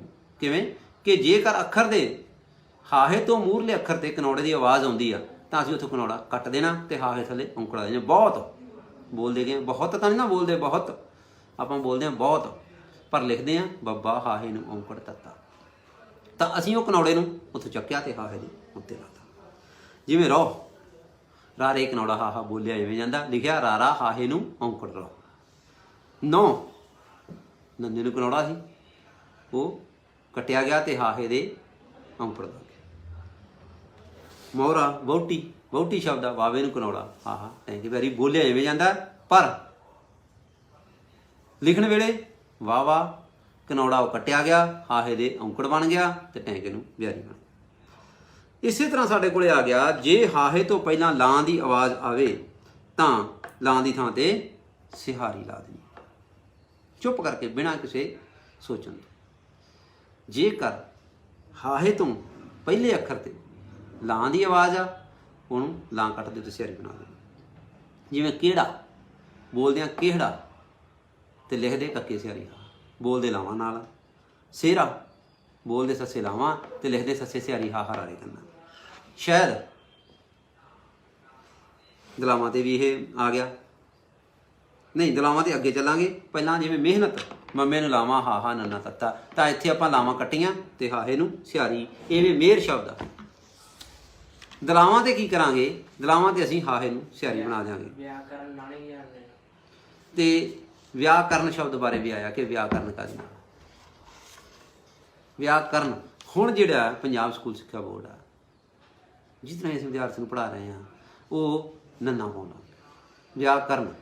ਹੁਣ ਵਿਆਕਰਨ ਚੱਲ ਰਿਹਾ, ਪ੍ਰਚਲਿਤ ਨਾਣੇ ਨਾਲ ਵੀ ਸੀ ਪਰ ਨਹੀਂ। ਹੁਣ ਆਪਾਂ ਕੁਝ ਫੁਟਕਲ ਨਿਯਮ ਆ ਜਿਹੜੇ ਆਮ ਜੇ, ਉਹਨਾਂ ਬਾਰੇ ਗੱਲ ਕਰਾਂਗੇ। ਜਿੱਥੇ ਸਾਨੂੰ ਦੂਜੀਆਂ ਭਾਸ਼ਾਵਾਂ ਦੇ ਸ਼ਬਦ ਆਉਂਦੇ ਨੇ, ਜਿਵੇਂ ਆਇਆ ਹਿੰਦੀ ਦਾ ਸ਼ਬਦ ਆ, ਉਰਦੂ 'ਚ ਵਰਤਿਆ ਜਾਂਦਾ ਸ਼ਾਹਮੁਖੀ 'ਚ ਆਇਆ, ਤਾਂ ਯਈਏ ਨੂੰ ਕੰਨਾ ਕੱਟ ਕੇ ਈੜੀ ਸਿਹਾਰੀ ਆੜੇ ਕੰਨਾ ਹੋਇਆ, ਹਾਹੇ ਨੂੰ ਹੋੜਾ ਯਈਏ ਕੰਨਾ ਨੂੰ ਹੋਇਆ। ਕਿਉਂ ਇਹ ਬਣ ਗਿਆ ਕਿਉਂ, ਗਿਆ ਤੋਂ ਗਿਆ, ਇਉਂ ਤੋਂ ਜਿਉਂ। ਅੱਛਾ, ਕੁਝ ਸ਼ਬਦ ਅਜਿਹੇ ਹੁੰਦੇ ਆ ਜਿਨ੍ਹਾਂ ਦੇ ਮਗਰ ਵਾਲਾ ਲੱਗਦਾ, ਤਾਂ ਵਾਲਾਂ ਨੂੰ ਦੂਰ ਕਰਕੇ ਲਿਖਦੇ, ਜਿਵੇਂ ਗੱਡੀ ਵਾਲਾ, ਦੁੱਧ ਵਾਲਾ। ਜਦੋਂ ਇਹ ਕਿਸੇ ਨਾਮ ਦੇ ਨਾਲ ਜੁੜ ਜਾਂਦੇ ਤਾਂ ਇਹ ਨਾਲ ਜੁੜ ਜਾਂਦੇ ਆ। ਇਹ ਇਹਨਾਂ 'ਚ ਵਿੱਥ ਪਾ ਕੇ ਨਹੀਂ ਲਿਖਿਆ ਜਾਂਦਾ, ਇਹਨਾਂ ਨੂੰ ਨਾਲ ਨਾਲ ਲਿਖਿਆ ਜਾਂਦਾ। ਸ਼ਹਿਰਾਂ ਦੇ ਨਾਮ ਇਹ ਵੀ ਅਸੀਂ ਨਾਲ ਜੋੜ ਕੇ ਲਿਖਣੇ, ਜਿਵੇਂ ਗੁਰਦਾਸਪੁਰ, ਅੰਮ੍ਰਿਤਸਰ। ਇਹ ਨਹੀਂ ਵੀ ਗੁਰਦਾਸ ਇੱਕ ਤੇ ਪੁਰ, ਉਹ ਇਕੱਠਾ ਲਿਖਿਆ ਜਾਂਦਾ। ਅੰਮ੍ਰਿਤਸਰ ਵੀ ਅੰਮ੍ਰਿਤ ਦੇ ਸਰ ਨੂੰ ਜੋੜ ਕੇ ਅੰਮ੍ਰਿਤਸਰ ਲਿਖਿਆ ਜਾਂਦਾ। ਫਰੀਦਕੋਟ, ਭੋਲੂ ਵਾਲਾ, ਇਹਨਾਂ ਸ਼ਬਦਾਂ ਨੂੰ ਜਿਵੇਂ ਆਪਾਂ ਪਿੰਡਾਂ ਦੇ ਨਾਂ ਲੈ ਤਾਂ ਇਹਨਾਂ ਨੂੰ ਜੋੜਿਆ ਜਾਂਦਾ। ਇਹਨਾਂ ਨੂੰ ਇਹ ਨਹੀਂ ਫਰੀਦ ਅੱਡ ਤੇ ਕੋਟ ਅੱਡ ਕਰਨਾ। ਪਰ ਜਿਹੜੇ ਮਨੁੱਖ ਦੇ ਨਾਮ ਹੈ ਉਹਨਾਂ ਦੇ ਨਾਲ ਲਾ ਵਾਲਾ ਸ਼ਬਦ ਜਾਂ ਕੋਈ ਹੋਰ ਆ, ਇਹ ਅੱਡੋ ਅੱਡੀ ਲਿਖਣੇ ਆ। ਜਿਵੇਂ ਕਰਮਦੇਈ ਸੋਹਣ ਨਾਲ, ਮਹਿੰਦਰ ਸਿੰਘ, ਤਾਂ ਇਹਨਾਂ ਨੂੰ ਅੱਡੋ ਅੱਡੀ ਲਿਖਿਆ ਜਾਂਦਾ, ਇਹਨਾਂ 'ਚ ਵਿੱਥ ਪਾਈ ਜਾਂਦੀ ਹੈ। ਅੱਛਾ, ਭਵਿੱਖਵਾਦ ਦੇ ਸ਼ਬਦ ਆ ਗਾ ਗੇ ਗੀ, ਇਹਨਾਂ ਨੂੰ ਨਾਲ ਜੋੜ ਕੇ ਲਿਖਾਂਗੇ। ਖਾਏਗਾ, ਖੇਡੇਗਾ, ਇਹਨੂੰ ਅਸੀਂ ਵਿੱਥ ਪਾ ਕੇ ਨਹੀਂ ਲਿਖਣਾ, ਖਾਏਗਾ ਖੇਡੇਗਾ ਲਿਖਣਾ। ਪੜ੍ਹੇਗੀ ਪੜ੍ਹੇਗਾ, ਇਹਨਾਂ ਨੂੰ ਨਾਲ ਜੋੜ ਕੇ ਹੀ ਲਿਖਣਾ। ਧਾਤੂ ਵਾਲੇ ਸ਼ਬਦ ਆ ਜਿਹਦੇ ਵਿੱਚ ਕੇ ਧਾਤੂ ਆ, ਉਹਨਾਂ ਨੂੰ ਨਿਖੇੜ ਕੇ ਲਿਖਿਆ ਜਾਂਦਾ। ਖਾ ਕੇ, ਪੜ੍ਹ ਕੇ, ਨਹਾ ਕੇ, ਪਾ ਕੇ, ਇਹਨਾਂ ਨੂੰ। ਜਿੱਥੇ ਸਾਡੇ ਕੋਲੇ ਕੰਨੇ ਦੀ ਆਵਾਜ਼ ਆਏਗੀ, ਤਰਨ ਤਾਰਨ, ਜਦੋਂ ਅਸੀਂ ਸ਼ਹਿਰ ਦਾ ਨਾਂ ਲਿਖਣਾ ਉਹਨੂੰ ਇਕੱਠਾ ਲਿਖਣਾ, ਉਦੋਂ ਅੱਡੋ ਅੱਡ ਨਹੀਂ ਲਿਖਣਾ। ਕੰਨੇ ਦੀ ਮੇਰੀ ਆਵਾਜ਼ ਨੂੰ ਪ੍ਰਗਟ ਕਰਨਾ ਹੋਵੇ ਤਾਂ ਉੱਥੇ ਨਾਲ ਆ, ਜਿਵੇਂ ਚਾਹ, ਭਾ, ਮੁਆਫ। ਮੁਆਫ ਸ਼ਬਦ ਦੇ ਨਾਲ ਇੱਕ ਮੁਆਫੀ ਸ਼ਬਦ ਆ ਵੀ ਇਹਨਾਂ ਜਿਹੜੇ ਅਸੀਂ ਮਾਫੀ ਤੇ ਮਾਫ ਸਿੱਧਾ ਲਿਖਣ ਲੱਗ ਪਏ ਸੀ। ਨਹੀਂ, ਇਹ ਮੰਮੇ ਨੂੰ ਔਂਕੜ, ਆੜੇ ਨੂੰ ਕੰਨਾ, ਫੱਫੇ ਪੈਰ ਬਿੰਦੀ ਆਏ। ਅਸੀਂ ਮਾਫ ਮੰਮੇ ਕੰਨਾ ਫੱਫਾ ਲਿਖਦੇ ਰਹੇ ਹਾਂ। ਨਹੀਂ, ਪਰ ਇਹ ਜਿਹੜੇ ਸ਼ਬਦ ਨੇ ਇਹਨਾਂ ਨੂੰ ਇਹ ਧਿਆਨ ਨਾਲ ਵੇਖਣਾ ਪਏਗਾ ਕਿ ਜਿਹਦੇ ਵਿੱਚ ਲੰਮੀ ਆ ਦੀ ਲਮੇਰੀ ਆਵਾਜ਼ ਆਉਂਦੀ ਆ, ਉੱਥੇ ਅਸੀਂ ਇਵੇਂ ਲਾਵਾਂਗੇ। ਹੁਣ ਬਹੁਤ ਸਾਰੇ ਸ਼ਬਦ ਇਹ ਆ ਜਿਨ੍ਹਾਂ ਵਿੱਚੋਂ ਯਈਏ ਦੀ ਵਰਤੋਂ ਨਹੀਂ ਹੁੰਦੀ। ਉਹ ਸ਼ਬਦ ਪੁਰਾਣੀਆਂ ਕਿਤਾਬਾਂ ਦੇ ਵਿੱਚ ਅਜੇ ਵੀ ਸਾਨੂੰ ਮਿਲ ਜਾਣਗੇ। ਅਭਿਆਸ ਨੂੰ ਅਸੀਂ ਅਭਿਆਸ ਲਿਖਾਂ, ਗਿਆਨੀ, ਗੱਗਾ ਯਈਏ ਕਹਿੰਦਾ ਨੰਨੇ ਵਾਰੀ ਲਿਖਿਆ ਮਿਲਦਾ। ਹੁਣ ਗੱਗੇ ਨੂੰ ਸਿਹਾਰੀ ਆੜੇ ਕਹਿੰਦਾ ਨੰਨੇ ਵਾਰੀ ਹੀ ਲਿਖਾਂਗੇ। ਹੁਣ ਪੰਜਾਬੀ ਦੇ ਵਿੱਚ ਜਿਹੜੇ ਆ ਵਾਵੇ ਦੇ ਜਿਹੜੇ ਪੈਰਾਂ ਦੀ ਵਰਤੋਂ ਆ ਉਹ ਘਟ ਗਈ ਆ। ਹੁਣ ਅਸੀਂ ਸਵਾਸ, ਸਵੀਕਾਰ, ਸਵਾਗਤ, ਵਿਦਵਾਨ, ਇਹਨਾਂ ਸਾਰਿਆਂ ਦੇ ਵਿੱਚ ਜਿਹੜੀ ਵਾਵੇ ਦੇ ਵਿੱਚ ਪੂਰਾ ਵਾਵਾ ਪਾਉਣਾ, ਛੋਟਾ ਨਹੀਂ ਪਾਉਣਾ।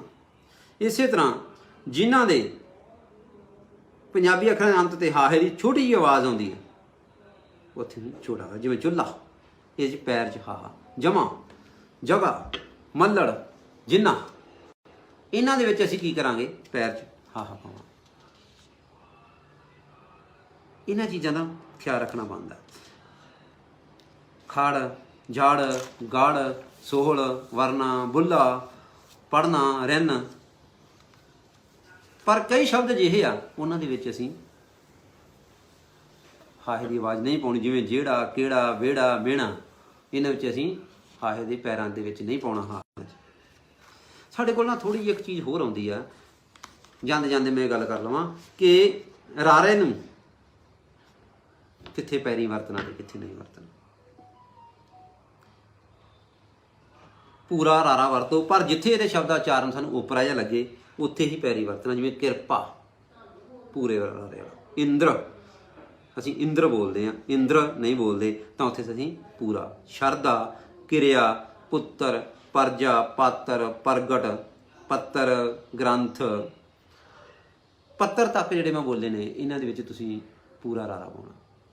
ਹੁਣ ਗ੍ਰੰਥ ਦੋ ਤਰੀਕੇ ਨਾਲ ਪਾਇਆ ਜਾਂਦਾ, ਪੂਰੇ ਰਾਰੇ ਨਾਲ ਵੀ ਤੇ ਦੂਸਰੀ ਤਰ੍ਹਾਂ ਵੀ ਪ੍ਰਚਲਿਤ ਹੋ ਚੁੱਕਾ, ਪਰ ਇਹ ਪੁਰਾਤਨ ਗ੍ਰੰਥਾਂ ਦੇ ਵਿੱਚ ਪੈਰ 'ਚ ਹੀ ਪਾਇਆ ਗਿਆ। ਦ੍ਰਿਸ਼ ਇਹਦੇ ਪੈਰ 'ਚ ਪਏਗਾ। ਪ੍ਰਥਾ ਤੁਸੀਂ ਦੇਖੋ, ਜੇ ਪ੍ਰਥਾ ਪਰਥਾ ਲਿਖਾਂਗੇ ਤਾਂ ਸਾਨੂੰ ਉਪਰਾ ਲੱਗਦਾ। ਮੋਟਾ ਲੇਖਾ ਇਹ ਹੁੰਦਾ ਕਿ ਅਸੀਂ ਜਦੋਂ ਸਾਨੂੰ ਉਹ ਅੱਖਰ ਅੜਕਦਾ ਉਦੋਂ ਅਸੀਂ ਆਪਦੇ ਜ਼ਿਹਨ 'ਤੇ ਦਿਮਾਗ 'ਤੇ ਥੋੜ੍ਹਾ ਜ਼ੋਰ ਪਾਈਏ। ਕੁਛ ਤਾਂ ਸ਼ਬਦ ਵੈਸੇ ਸਾਡੇ ਬਚਪਨ ਦੇ ਸੁਣੇ ਹੁੰਦੇ ਆ, ਸਾਨੂੰ ਆ ਜਾਂਦੇ ਆ। ਕੁਛ ਅਸੀਂ ਇਸ ਤਰ੍ਹਾਂ ਜਿਵੇਂ ਪ੍ਰੈਸ, ਪ੍ਰੀਤ, ਇਹਨਾਂ ਦੇ ਵਿੱਚ ਪੈਰ 'ਚ ਪਏਗਾ। ਕੁਝ ਬੋਲੀਆਂ ਦੇ, ਹੋਰ ਬੋਲੀਆਂ ਦੇ ਸ਼ਬਦਾਂ ਦਾ ਪੰਜਾਬੀ ਰੂਪ ਕੀ ਆ? ਦੇਸ਼ ਪੰਜਾਬੀ ਰੂਪ ਦੇਸ਼ ਆ, ਕੇਸ਼ ਦਾ ਕੇਸ ਆ, ਵੇਸ਼ ਦਾ ਵੇਸ਼ ਆ। ਸ਼੍ਰੀ ਤੇ ਸ੍ਰੀ ਦਾ ਫਰਕ ਹੈ। ਮੇਰਾ ਆਪਣਾ ਖਿਆਲ ਵੀ ਆ ਤੇ ਤੁਸੀਂ ਵੀ ਸ਼ਾਇਦ ਇਹਨਾਂ ਸਹਿਮਤ ਹੋਵੋਗੇ ਕਿ ਜਦੋਂ ਅਸੀਂ ਦੁਨਿਆਵੀ ਆਦਮੀਆਂ ਨੂੰ ਸੰਬੋਧਨ ਕਰਦੇ ਹਾਂ ਤਾਂ ਸ਼੍ਰੀ ਬੋਲਦੇ ਹਾਂ। ਜਦੋਂ ਅਸੀਂ ਮਹਾਨ ਪੀਰਾਂ ਫਕੀਰਾਂ ਪਵਿੱਤਰ ਚੀਜ਼ਾਂ ਦੇ ਨਾਲ ਲਾਉਣੇ ਆ ਉਦੋਂ ਅਸੀਂ ਸ੍ਰੀ ਲਾਉਣੇ। ਸ੍ਰੀ ਗੁਰੂ ਗ੍ਰੰਥ ਸਾਹਿਬ, ਸ੍ਰੀ ਗੁਰੂ ਨਾਨਕ ਦੇਵ ਜੀ। ਜਦੋਂ ਅਸੀਂ ਇੱਕ ਆਮ ਬੰਦੇ ਲਈ ਬੋਲਦੇ ਹਾਂ ਤਾਂ ਉਦੋਂ ਅਸੀਂ ਸ਼੍ਰੀ ਰਾਮ, ਸ਼੍ਰੀ ਫਲਾਨਾ ਸਿੰਘ, ਸ਼੍ਰੀ ਰਾਮ ਸਿੰਘ, ਸ਼੍ਰੀ ਮੋਹਨ ਸਿੰਘ, ਉਦੋਂ ਅਸੀਂ ਇਸ ਤਰ੍ਹਾਂ ਬੋਲਦੇ ਹਾਂ। ਤਾਂ ਇਹ ਚੀਜ਼ਾਂ ਦੀ ਲੋੜ ਹੈ ਜਿਹੜੀ ਸਾਨੂੰ ਸਿੱਖਣ ਦੀ ਲੋੜ ਹੈ। ਅੱਛਾ, ਇਹਨਾਂ ਚੀਜ਼ਾਂ ਨੂੰ ਜੇ ਅਸੀਂ ਧਿਆਨ ਦਿੰਦੇ ਜਾਵਾਂਗੇ, ਥੋੜ੍ਹਾ ਜਿਹਾ ਧਿਆਨ ਅਸੀਂ ਦੇਵਾਂਗੇ ਤਾਂ ਅਸੀਂ ਮਾਂ ਬੋਲੀ ਦੀ ਇੱਕ ਵੱਡੀ ਸੇਵਾ ਕਰਦੇ। ਪਰ ਇੱਕ ਚੀਜ਼ ਹੋਰ ਆ ਉਲਝਣ ਦੀ। ਕੁਝ ਹਿੰਦੀ ਦੇ ਸ਼ਬਦ ਹੈ, ਮੈਂ ਹਿੰਦੀ ਵਿਰੋਧੀ ਨਹੀਂ, ਹਿੰਦੀ ਇੱਕ ਅਮੀਰ ਭਾਸ਼ਾ ਹੋਈ, ਪਰ ਹਿੰਦੀ ਦੇ ਸ਼ਬਦ ਜਦੋਂ ਸਾਡੀ ਪੰਜਾਬੀ ਭਾਸ਼ਾ ਜਾ ਸਾਨੂੰ ਹਿੰਦੀ ਤੋਂ ਹੀ ਬੜਾ ਕੁਝ ਸਿੱਖਣ ਨੂੰ ਮਿਲਦਾ। ਸਾਨੂੰ ਹਰ ਭਾਸ਼ਾ ਨੂੰ ਸਿੱਖਣਾ ਚਾਹੀਦਾ, ਪੜ੍ਹਨਾ ਚਾਹੀਦਾ। ਸਾਨੂੰ ਬੜਾ ਉਹਦੇ ਵਿੱਚ ਵੀ ਸਾਹਿਤ ਪਿਆ ਜਿਹੜਾ ਸਾਨੂੰ ਨਵੀਆਂ ਚੀਜ਼ਾਂ ਦਿੰਦਾ। ਪਰ ਉੱਥੋਂ ਜਿਹੜੇ ਸ਼ਬਦ ਸਾਡੇ ਵਿੱਚ ਆ ਗਏ ਅਸੀਂ ਉਹਨੂੰ ਜਿਉਂ ਦੇ ਤਿਉਂ ਅਪਣਾ ਰਹੇ ਹਾਂ। ਉਹ ਸਾਡੇ ਭਾਸ਼ਾ ਉਚਾਰਨ ਦੇ ਨਾਲ ਮੇਲ ਵੀ ਨਹੀਂ ਖਾਂਦੇ। ਭੂਗੋਲਿਕ ਹਾਲਾਤਾਂ ਜਿਹੜੀਆਂ ਹੁੰਦੀਆਂ ਨੇ, ਭੂਗੋਲਿਕ ਹਾਲਾਤ ਬੰਦੇ ਦੇ ਉਚਾਰਨ ਕੰਠ ਨੂੰ ਪ੍ਰਭਾਵਿਤ ਕਰਦੇ ਆ। ਬਰਫਾਂ ਵਾਲੇ ਠੰਡੇ ਇਲਾਕੇ ਦੇ ਲੋਕ ਰਾਰਾ ਸ਼ਬਦ ਨਹੀਂ ਬੋਲਦੇ। ਸਾਡਾ ਮਾਰੂਥਲ ਵਰਗਾ, ਸਾਡਾ ਇੱਕ ਬਹੁਤ ਮਜ਼ਬੂਤ ਇਲਾਕਾ, ਚਟਾਨਾਂ ਵਰਗਾ ਇਲਾਕਾ, ਉਹ ਜੇ ਸਾਡੇ ਜੇਰੇ ਪੰਜਾਬੀਆਂ ਦੇ ਇਸ ਕਰਕੇ ਅੱਖੜ ਸੁਭਾਅ, ਦਲੇਰ ਸੁਭਾਅ ਦੇ ਬੰਦੇ ਅਸੀਂ, ਤਾਂ ਸਾਡੇ ਵਿੱਚ ਰਾਰਾ ਤੇ ਰਾੜਾ ਸ਼ਬਦ ਬੜੀ ਦ੍ਰਿੜਤਾ ਦੇ ਨਾਲ ਬੋਲਿਆ ਜਾਂਦਾ। ਹੋਰ ਇਲਾਕਿਆਂ ਦੇ ਵਿੱਚ ਘੱਟ ਬੋਲਿਆ ਜਾਂਦਾ। ਇਹ ਸਾਡੇ ਕੰਠ ਦੀ ਆਵਾਜ਼ ਜਿਹੜੀ ਆ, ਇਹ ਸਾਡੇ ਭੂਗੋਲਿਕ ਹਾਲਾਤਾਂ ਕਾਰਨ। ਅਸੀਂ ਇਹ ਦੇਖਾਂਗੇ ਕਿ ਹਿੰਦੀ ਤੋਂ ਆਏ ਹੋਏ ਉਹ ਸ਼ਬਦ ਕਿਵੇਂ ਸਾਡੇ ਵਿੱਚ ਆ ਗਏ ਨੇ ਤੇ ਅਸੀਂ ਉਹਨਾਂ ਦੇ ਵਿੱਚ ਸਿਆਰੀ ਲਾਉਣੀ ਆ। ਉਹ ਕਿਹੜੀ ਕਿਹੜੇ ਨੇ? ਕਠਨ, ਕਠਿਨ, ਹਿੰਦੀ 'ਚ ਕਠਿਨ ਆ, ਅਸੀਂ ਕਠਨ ਕਹਿੰਦੇ ਹਾਂ। ਪੰਡਿਤ, ਪਰ ਸਾਡੇ ਪੰਜਾਬੀ 'ਚ ਪੰਡਤ ਆ। ਪਤਿਤ, ਸਾਡੇ ਪਤਿਤ ਆ। ਮਾਸਿਕ, ਸਾਡੇ ਮਾਸਕ। ਵੈਦਿਕ, ਪੰਜਾਬੀ 'ਚ ਵੈਦਿਕ। ਮੰਦਿਰ, ਪੰਜਾਬੀ 'ਚ ਮੰਦਰ, ਸਿਆਰੀ ਨਹੀਂ ਲਾਉਣੀ ਇਹਨਾਂ 'ਚ। ਅੰਤਿਮ, ਹਿੰਦੀ 'ਚ ਸਾਡੇ ਅੰਤਮ। ਉਰਦੂ ਤੇ ਫਾਰਸੀ ਦੇ ਬਹੁਤ ਸਾਰੇ ਸ਼ਬਦ ਆ ਜਿਨ੍ਹਾਂ ਦੀ ਸਿਆਰੀ ਜ਼ੇਰ ਤੇ ਕਈ ਸ਼ਬਦਾਂ ਦਾ ਕੰਨਾ ਹੀ ਉੱਡ ਜਾਂਦਾ। ਜਿਵੇਂ ਹਾਕਿਮ, ਜਿਹੜਾ ਹਾਕਿਮ ਸ਼ਬਦ ਆ ਉਹ ਸ਼ਬਦ ਜਿਹੜਾ ਸਾਡੇ ਹਾਕਮ ਬਣ ਜਾਂਦਾ। ਹਾਂਜੀ, ਇੱਕ ਸਵਾਲ ਸੀ ਸ਼੍ਰੀਮਾਨ, ਸ਼੍ਰੀਮਾਨ, ਸ਼੍ਰੀਮਤੀ, ਇਹ ਇੱਕੋ ਸ਼ਬਦ ਬਣਾਉਣਾ, ਇਹਨਾਂ ਦੇ ਵਿੱਚ ਵਿੱਥ ਨਹੀਂ ਰੱਖਣੀ। ਸ਼੍ਰੀਮਾਨ ਜੀ, ਜੇ ਆਪਾਂ ਸ਼੍ਰੀਮਾਨ ਕਹਤਾ ਤਾਂ ਮਾਨ ਕਿਸੇ ਦੀ ਗੋਤ ਆ, ਤਾਂ ਅਸੀਂ ਉਹ ਗੋਤ ਨੂੰ ਸੰਬੋਧਨ ਕਰ ਰਹੇ ਹਾਂ ਸ਼੍ਰੀਮਾਨ। ਤੁਸੀਂ ਕਿਤਾਬਾਂ 'ਤੇ ਵੀ ਦੇਖ ਲਿਓ, ਵਿਆਕਰਨ ਦੀਆਂ ਕਿਤਾਬਾਂ 'ਤੇ, ਉੱਥੇ ਸ਼੍ਰੀਮਾਨ ਇੱਕੋ ਹੀ ਸ਼ਬਦ ਹੈ। ਸਾਡੇ ਕੋਲ ਹਾਜ਼ਰ, ਕੋਸ਼ਿਸ਼, ਮੰਜ਼ਿਲ, ਇਹਨਾਂ ਸ਼ਬਦਾਂ ਦੇ ਵਿੱਚ ਅਸੀਂ ਸਿਆਰੀ ਕੱਟਣੀ ਹੈ। ਹੁਣ ਆ ਗਈ ਕੰਨੇ ਦੀ ਆਵਾਜ਼, ਵੀ ਜਿਹੜੇ ਫਾਰਸੀ ਦੇ ਸ਼ਬਦ ਆ ਸਾਡੇ ਕੋਲ ਪੰਜਾਬੀ ਦੇ ਵਿੱਚ ਹੀ ਲਿਖਦੇ ਆ ਤਾਂ ਅਸੀਂ ਉਹਨਾਂ ਨਾਲੋਂ ਕੰਨਾ ਕਿਹਦੇ ਨਾਲੋਂ ਲਾ ਦੇਣਾ, ਇੱਕ ਇੱਕ ਕੰਨਾ ਲਾਉਣਾ, ਜ਼ਿਆਦਾ ਨਹੀਂ। ਜਿਵੇਂ ਬਾਜ਼ਾਰ, ਉਹਦਾ ਬਣ ਜੂ ਬਾਜ਼ਾਰ। ਆਵਾਜ਼, ਅਸੀਂ ਆਵਾਜ਼। ਆਰਾਮ, ਪੰਜਾਬੀ 'ਚ ਆਰਾਮ। ਆਜ਼ਾਦ, ਅਸੀਂ ਲਿਖਣਾ ਆਜ਼ਾਦ। ਕਈ ਸ਼ਬਦ ਇਹੋ ਜਿਹੇ ਆ, ਈੜੀ ਦੀ ਥਾਂ 'ਤੇ ਅਸੀਂ ਆੜਾ ਅਣਜਾਣੇ 'ਚ ਲਿਖ ਜਾਂਦੇ ਹਾਂ। ਸਾਨੂੰ ਉਹ ਨਹੀਂ ਚਾਹੀਦਾ। ਉੱਥੇ ਅਸੀਂ ਈੜੀ ਹੀ ਲੱਗੂ, ਜਿਵੇਂ ਇਕੱਠ ਬੋਲਦੇ ਇਕੱਠ, ਲਿਖਣਾ ਈੜੀ ਸਿਹਾਰੀ ਇਕੱਠ। ਅਸੀਂ ਕਹਿੰਦੇ ਤੈਨੂੰ ਐਤਵਾਰ ਨਹੀਂ, ਐਤਵਾਰ ਨਹੀਂ ਹੈ, ਇਹ ਐਤਵਾਰ ਆ, ਈੜੀ ਨੂੰ ਸਿਹਾਰੀ ਨਾਲ ਲੱਗਿਆ। ਇਨਾਮ ਮਿਲਿਆ, ਈੜੀ ਸਿਹਾਰੀ ਇਨਾਮ ਲਿਖਣਾ। 71 ਹੁੰਦਾ 71 ਈੜੀ ਸਿਹਾਰੀ ਨਾਲ। ਇਕਬਾਲ ਆ, ਅਸੀਂ ਲਿਖਣਾ ਈੜੀ ਸਿਹਾਰੀ ਕੱਕਾ ਇਕਬਾਲ। ਇਜਾਜ਼ਤ, ਇਹ ਲਿਖਣਾ ਇਜਾਜ਼ਤ। ਜੱਜੇ ਤੇ ਜੱਜੇ ਦਾ ਫਰਕ ਆਪਾਂ ਪਹਿਲਾਂ ਹੀ ਦੱਸ ਲਿਆ। ਜਹਾਜ਼ ਵਾਲੇ ਜੱਜੇ 'ਚ ਵੀ ਮਗਰ ਬਿੰਦੀ ਆਉਣੀ ਆ, ਇਜਾਜ਼ਤ ਵਾਲੇ 'ਚ ਵੀ ਮਗਰਲੇ 'ਚ ਬਿੰਦੀ ਆਉਣੀ ਆ। ਇਕੱਲਾ, ਇਰਾਦਾ, ਇਹਨਾਂ ਸਾਰਿਆਂ ਨੂੰ ਈੜੀ ਨਾਲ ਲਿਖਿਆ ਜਾਂਦਾ। ਅਤੇ ਕੁਝ ਸ਼ਬਦ ਅਜਿਹੇ ਆ ਜਿਹੜੇ ਉਰਦੂ ਤੋਂ ਸਾਡੇ 'ਚ ਆਏ ਆ, ਫਾਰਸੀ ਤੋਂ ਆਏ ਆ, ਮੂਲ ਰੂਪ 'ਚ ਅਸੀਂ ਉਵੇਂ ਹੀ ਵਰਤਦੇ। ਸਾਹਿਬ, ਸ਼ਿਕਾਇਤ, ਕਾਇਮ, ਹਦਾਇਤ, ਜਾਇਜ਼, ਨਾਇਬ, ਫਾਇਦਾ, ਇਹ ਸ਼ਬਦ ਆ। ਅੰਗਰੇਜ਼ੀ ਦੇ ਪ੍ਰਚਲਿਤ ਸ਼ਬਦ ਆ, ਇਹਨਾਂ ਨੂੰ ਅਸੀਂ ਵਿਗਾੜ ਕੇ ਨਹੀਂ ਲਿਖਣਾ ਹੁੰਦਾ, ਇਹਨਾਂ ਨੂੰ ਉਵੇਂ ਲਿਖਣਾ। ਜਿਵੇਂ ਸਾਈਨ, ਆਪਾਂ ਕਹਿੰਦੇ ਸਾਈਨ ਕਰਦੇ, ਇਹ ਹੁੰਦਾ ਸਾਈਨ ਕਰਦੇ, ਸਾਈਨ। ਆਪਾਂ ਸਾਇੰਸ ਬੋਲਦੇ ਹਾਂ, ਸੱਸੇ ਦਰਾਈਆਂ ਬਿੰਦੀ ਸੱਸਾ, ਪਰ ਹੁੰਦਾ ਸਾਇੰਸ। ਪ੍ਰਾਇਮਰੀ, ਇਹਨੂੰ ਲਿਖਣਾ ਪ੍ਰਾਇਮਰੀ। ਲਾਈਟ ਨੂੰ ਲਾਈਟ, ਟਾਈਟਲ ਨੂੰ ਟਾਈਟਲ, ਪਾਈਪ ਨੂੰ ਪਾਈਪ ਲਿਖਣਾ, ਟਾਈਮ ਨੂੰ ਟਾਈਮ ਲਿਖਣਾ। ਇਸੇ ਤਰ੍ਹਾਂ ਸਾਡੇ ਕੋਲ ਜੱਜੇ ਪੈਰ ਬਿੰਦੀ ਵਾਲੇ ਸ਼ਬਦ ਆ, ਅਸੀਂ ਨਾ ਪੜ੍ਹਦੇ ਭੁਲੇਖਾ ਪਾ ਲੈਂਦੇ ਹਾਂ। ਕਈ ਵਾਰੀ ਅਸੀਂ ਜੱਜੇ ਪੈਰ ਬਿੰਦੀ ਊਂ ਹੀ ਲਾ ਦਿੰਦੇ ਹਾਂ ਅਤੇ ਕਈ ਵਾਰੀ ਊਂ ਹੀ ਹਟਾ ਦਿੰਦੇ ਹਾਂ। ਇਹ ਕੰਮ ਚੱਲਦਾ ਹੈ, ਅਸੀਂ ਇਹਨੂੰ ਕਿਵੇਂ ਠੀਕ ਕਰਨਾ, ਇਹਨਾਂ ਬਾਰੇ ਵੀ ਆਪਾਂ ਸਹੀ ਸ਼ਬਦ ਮੈਂ ਬੋਲਾਂਗਾ ਹੁਣ। ਤਰਜਮਾ, ਮਜਾਲ, ਰਿਵਾਜ, ਅਸੀਂ ਬਿੰਦੀਆਂ ਲਾ ਦਿੰਦੇ ਹਾਂ। ਜੁਰਤ, ਖੰਜਰ, ਹੁਜਰਾ, ਜ਼ਿੰਦੜੀ, ਜਹਾਲਤ, ਜਾਬਰ, ਜ਼ਫਾ, ਜਮਹੂਰੀ, ਜਹਾਦ, ਜੁੰਬਸ, ਸਜਰ, ਜੰਗਾਲ, ਜਜਮਾਨ, ਜਾਹਲ, ਹੁਜਤ, ਮਿਜਾਜ਼, ਇਜਾਜ਼ਤ, ਮੁਜਰਮ, ਹਿਜਰਤ, ਅਜੀਬ, ਜਰਾਬ, ਚੀਜ਼, ਜੰਜੀਰ, ਅਜੂਬਾ, ਅਰਜੋਈ। ਇਹ ਸ਼ਬਦ ਜਿਹੜੇ ਨੇ, ਇਸ ਤਰ੍ਹਾਂ ਦੇ ਬਹੁਤ ਸਾਰੇ ਸ਼ਬਦ ਆ। ਇਹਨਾਂ ਦਾ ਮੈਂ ਇੱਕ ਚਾਰਟ ਸਾਂਝਾ ਜ਼ਰੂਰ ਕਰ ਦਾਂਗਾ ਗਰੁੱਪ ਦੇ ਵਿੱਚ, ਤਾਂ ਕਿ ਸਾਰਿਆਂ ਨੂੰ ਇਹਨਾਂ ਗੱਲਾਂ ਦਾ ਪਤਾ ਲੱਗ ਜੇ। ਬਹੁਤ ਸਾਰੇ ਸ਼ਬਦ ਨੇ। ਇਸੇ ਤਰ੍ਹਾਂ ਸਾਡੇ ਕੋਲ ਸ਼ਬਦ ਬੋਲਣ ਦਾ ਅੰਦਾਜ਼ ਆ ਜਿਹੜਾ, ਉਹ ਸਾਡੇ ਸ਼ਬਦਾਂ ਦੇ ਅਰਥ ਭੇਦਾਂ ਨੂੰ ਖਰਾਬ ਕਰ ਦਿੰਦਾ, ਹੋਰ ਹੋ ਜਾਂਦੇ। ਮੋਗਾ, ਮੋਗਾ ਇੱਕ ਸ਼ਹਿਰ ਆ, ਅਤੇ ਮੋਗਾ ਖੇਤ ਦੇ ਵਿੱਚ ਪਾਣੀ। ਬਾਗ, ਅਸੀਂ ਬਾਗ ਬੋਲਦੇ ਹਾਂ, ਹੁੰਦਾ ਬਾਗ, ਗੱਗੇ ਪੈਰ ਬਿੰਦੀ ਹੁੰਦੀ ਹੈ। ਬੱਗੀ, ਚਿੱਟੀ, ਇਹ ਸ਼ਬਦਾਂ ਦੇ ਅਰਥ ਨੇ। ਇਹ ਹੌਲੀ ਹੌਲੀ ਜਿਹੜੇ ਆ, ਜਦੋਂ ਅਸੀਂ ਧਿਆਨ ਨਾਲ ਪੜ੍ਹਦੇ ਜਾਵਾਂਗੇ ਨਾ। ਗਮਲਾ, ਗਵੀ, ਇਹ ਜਿਹੜੇ ਆ, ਇਹਨਾਂ 'ਤੇ ਬਿੰਦੀ ਲੱਗਦੀ। ਗੱਗੇ ਪੈਰ ਅਸੀਂ ਗਮਲਾ ਬੋਲ ਦਿੰਦੇ ਹਾਂ, ਗਮੀ ਬੋਲ ਦਿੰਦੇ ਹਾਂ। ਫਰਕ ਬਹੁਤਾ ਨਹੀਂ ਪੈਂਦਾ, ਪਰ ਜਦੋਂ ਅਸੀਂ ਕਿਤੇ ਲਿਖਦੇ ਹਾਂ ਉੱਥੇ ਬਹੁਤ ਜ਼ਿਆਦਾ ਫਰਕ ਵੀ ਪੈ ਜਾਂਦਾ ਅਰਥਾਂ ਦਾ। ਜਦੋਂ ਇੱਕੋ ਜਿਹੇ ਸ਼ਬਦ ਹੋਣ ਤੇ ਉਦੋਂ ਬਿੰਦੀ ਵਾਲਾ ਦਾ ਨਿਖੇੜਾ ਕਰਦਾ। ਕੋਸ਼ਿਸ਼ ਕਰੀਏ ਕਿ ਅਸੀਂ ਜਿਹੜੇ ਸ਼ਬਦ ਸਾਡੇ ਕੋਲ ਆਏ ਨੇ, ਅਸੀਂ ਉਹਨਾਂ ਨੂੰ ਸਹੀ ਬੋਲੀਏ, ਸਹੀ ਉਚਾਰਨ ਕਰੀਏ। ਇਹਦੇ ਨਾਲ ਸਾਡਾ ਫਰਕ ਪੈ ਜਾਊਗਾ। ਪਰ ਇੱਕ ਚੀਜ਼ ਦਾ ਧਿਆਨ ਰੱਖਣਾ ਹੈ ਕਿ ਗੁਰਬਾਣੀ ਦੇ ਸ਼ਬਦ ਜੋੜ ਮੂਲ ਰੂਪ ਵਿੱਚ ਜਿਵੇਂ ਸਾਨੂੰ ਮਿਲਦੇ ਆ, ਅਸੀਂ ਉਹਨਾਂ ਨੂੰ ਉਵੇਂ ਹੀ ਲਿਖਦੇ। ਗੁਰਬਾਣੀ ਸਾਡੀ ਪਵਿੱਤਰ ਅਜਿਹੀ ਗੁਰੂ ਸਾਹਿਬ ਵੱਲੋਂ ਸਾਨੂੰ ਦਿੱਤੀ ਗਈ ਇਬਾਰਤ ਹੈ, ਜਿਹਨੂੰ ਉਹਨਾਂ ਨੇ ਇੱਕ ਇੱਕ ਕੰਨੇ ਸਿਆਰੀਆਂ ਬਿਆਰੀਆਂ ਨੂੰ ਸੋਧ ਕੇ ਸਾਨੂੰ ਦਿੱਤਾ ਗਿਆ। ਗੁਰਬਾਣੀ ਦੀ ਵਿਆਕਰਨ ਇਸ ਵਿਆਕਰਨ ਤੋਂ ਵੱਖਰੀ ਹੈ ਸਾਡੀ ਪੰਜਾਬੀ ਤੋਂ। ਇਸ ਗੱਲ ਦਾ ਖਿਆਲ ਰੱਖਣਾ ਚਾਹੀਦਾ। ਜਦੋਂ ਅਸੀਂ ਗੁਰਬਾਣੀ ਦਾ ਅਧਿਐਨ ਕਰਦੇ ਹਾਂ ਤਾਂ ਇੱਕ ਔਂਕੜ ਦੇ ਨਾਲ ਹੀ ਸ਼ਬਦ ਦਾ ਅਰਥ ਹੋਰ ਹੁੰਦਾ, ਅਤੇ ਜਿਹੜਾ ਔਂਕੜ ਤੋਂ ਬਿਨਾਂ ਉਹ ਹੋਰ ਹੁੰਦਾ। ਉਹਦੇ 'ਚ ਬਹੁਤ ਜ਼ਿਆਦਾ ਫਰਕ ਹੁੰਦਾ। ਉਸ ਵਿਆਕਰਨ ਨੂੰ ਬਹੁਤ ਡੂੰਘਾਈ ਨਾਲ ਪੜ੍ਹਨ ਦੀ ਲੋੜ ਆ। ਅਸੀਂ ਉਸ ਦੀ ਤੁਲਨਾ ਇਸ ਗੁਰਮੁਖੀ ਲਿਪੀ ਦੀ, ਜਿਹੜੀ ਮੌਜੂਦਾ ਲਿਪੀ ਆ, ਇਹਦੀ ਵਿਆਕਰਨ ਨਾਲ ਨਹੀਂ ਕਰ ਸਕਦੇ। ਇਸ ਗੱਲ ਦਾ ਵੀ ਸਾਨੂੰ ਪੂਰਾ ਖਿਆਲ ਰੱਖਣਾ ਪਏਗਾ। ਭਾਸ਼ਾ ਸੰਬੰਧੀ ਜਿਹੜੇ ਨਿਯਮ ਆ, ਇਹ ਕਿਤੋਂ ਬਾਹਰੋਂ ਨਹੀਂ ਲਏ ਜਾਂਦੇ, ਸਗੋਂ ਉਸੇ ਭਾਸ਼ਾ 'ਚ ਵੀ ਸਾਨੂੰ ਪਛਾਣਨੇ ਪੈਂਦੇ ਆ। ਜੇ ਅਸੀਂ ਇਹਨਾਂ ਨਿਯਮਾਂ ਨੂੰ ਆਪਣੀ ਭਾਸ਼ਾ 'ਤੇ ਲਾਗੂ ਕਰਦੇ, ਦੂਜੀ ਭਾਸ਼ਾ 'ਤੇ ਲਾਗੂ ਕਰਾਂਗੇ ਤਾਂ ਉਹ ਗੱਲ ਗਲਤ ਹੋ ਜਾਏ। ਇਹਨੂੰ ਇਨਵੇਂ ਨਹੀਂ ਲਾਗੂ ਕੀਤਾ ਜਾਂਦਾ। ਅਤੇ ਬਹੁਤ ਸਾਰੇ ਵਿਸਥਾਰ 'ਚ ਨਾ ਜਾਂਦਿਆਂ ਹੋਇਆ ਅੱਜ ਜਿਹੜੀਆਂ ਇਹ ਤੁਹਾਡੇ ਨਾਲ ਥੋੜ੍ਹੀਆਂ ਜਿਹੀਆਂ ਗੱਲਾਂ ਸਾਂਝੀਆਂ ਕੀਤੀਆਂ। ਇਹ ਨਿਯਮ ਜਿਹੜੇ ਨੇ, ਇਹ ਸਰਬ ਪ੍ਰਵਾਨਿਤ ਨਿਯਮ ਨੇ, ਜਿਹੜੇ ਹੈਗੇ ਨੇ ਸਾਡੇ ਵੀ ਮੰਨ ਲਏ ਨੇ। ਬਹੁਤ ਸਾਰੇ ਅਜੇ ਇਸ ਖੇਤਰ 'ਤੇ ਕਾਰਜ ਕਰਨ ਦੀ ਲੋੜ ਆ, ਬਹੁਤ ਹੀ ਜ਼ਿਆਦਾ, ਤਾਂ ਕਿ ਅਸੀਂ ਆਪਣੀ ਭਾਸ਼ਾ ਨੂੰ ਹੋਰ ਅਮੀਰ ਬਣਾਈਏ। ਜੋ ਭੰਬਲ ਭੂਸੇ ਪਾਏ ਹੋਏ ਨੇ ਉਹਨਾਂ ਨੂੰ ਦੂਰ ਕੀਤਾ ਜਾਵੇ। ਮੇਰੀ ਇੱਕ ਵਾਰ ਫਿਰ ਲੋਕਧਾਰਾ ਪਰਿਵਾਰ ਦੇ ਸਭ ਭੈਣਾਂ ਭਾਈਆਂ ਨੂੰ ਅਤੇ ਇਸ ਪੰਜਾਬੀ ਦੇ ਉਹਨਾਂ ਮਹਾਨ ਵਿਦਵਾਨਾਂ ਨੂੰ, ਯੂਨੀਵਰਸਿਟੀਆਂ ਦੇ ਉਹਨਾਂ ਵਿਦਵਾਨ ਪ੍ਰੋਫੈਸਰਾਂ ਨੂੰ ਬੇਨਤੀ ਹੈ ਕਿ ਆਪਣੀ ਬੋਲਚਾਲ ਦੀ ਭਾਸ਼ਾ ਨੂੰ ਸਰਲ ਕੀਤਾ ਜਾਵੇ। ਉਹਦੇ ਵਿੱਚ ਠੇਠ ਪੰਜਾਬੀ ਸ਼ਬਦਾਂ ਨੂੰ ਵਰਤਿਆ ਜਾਵੇ।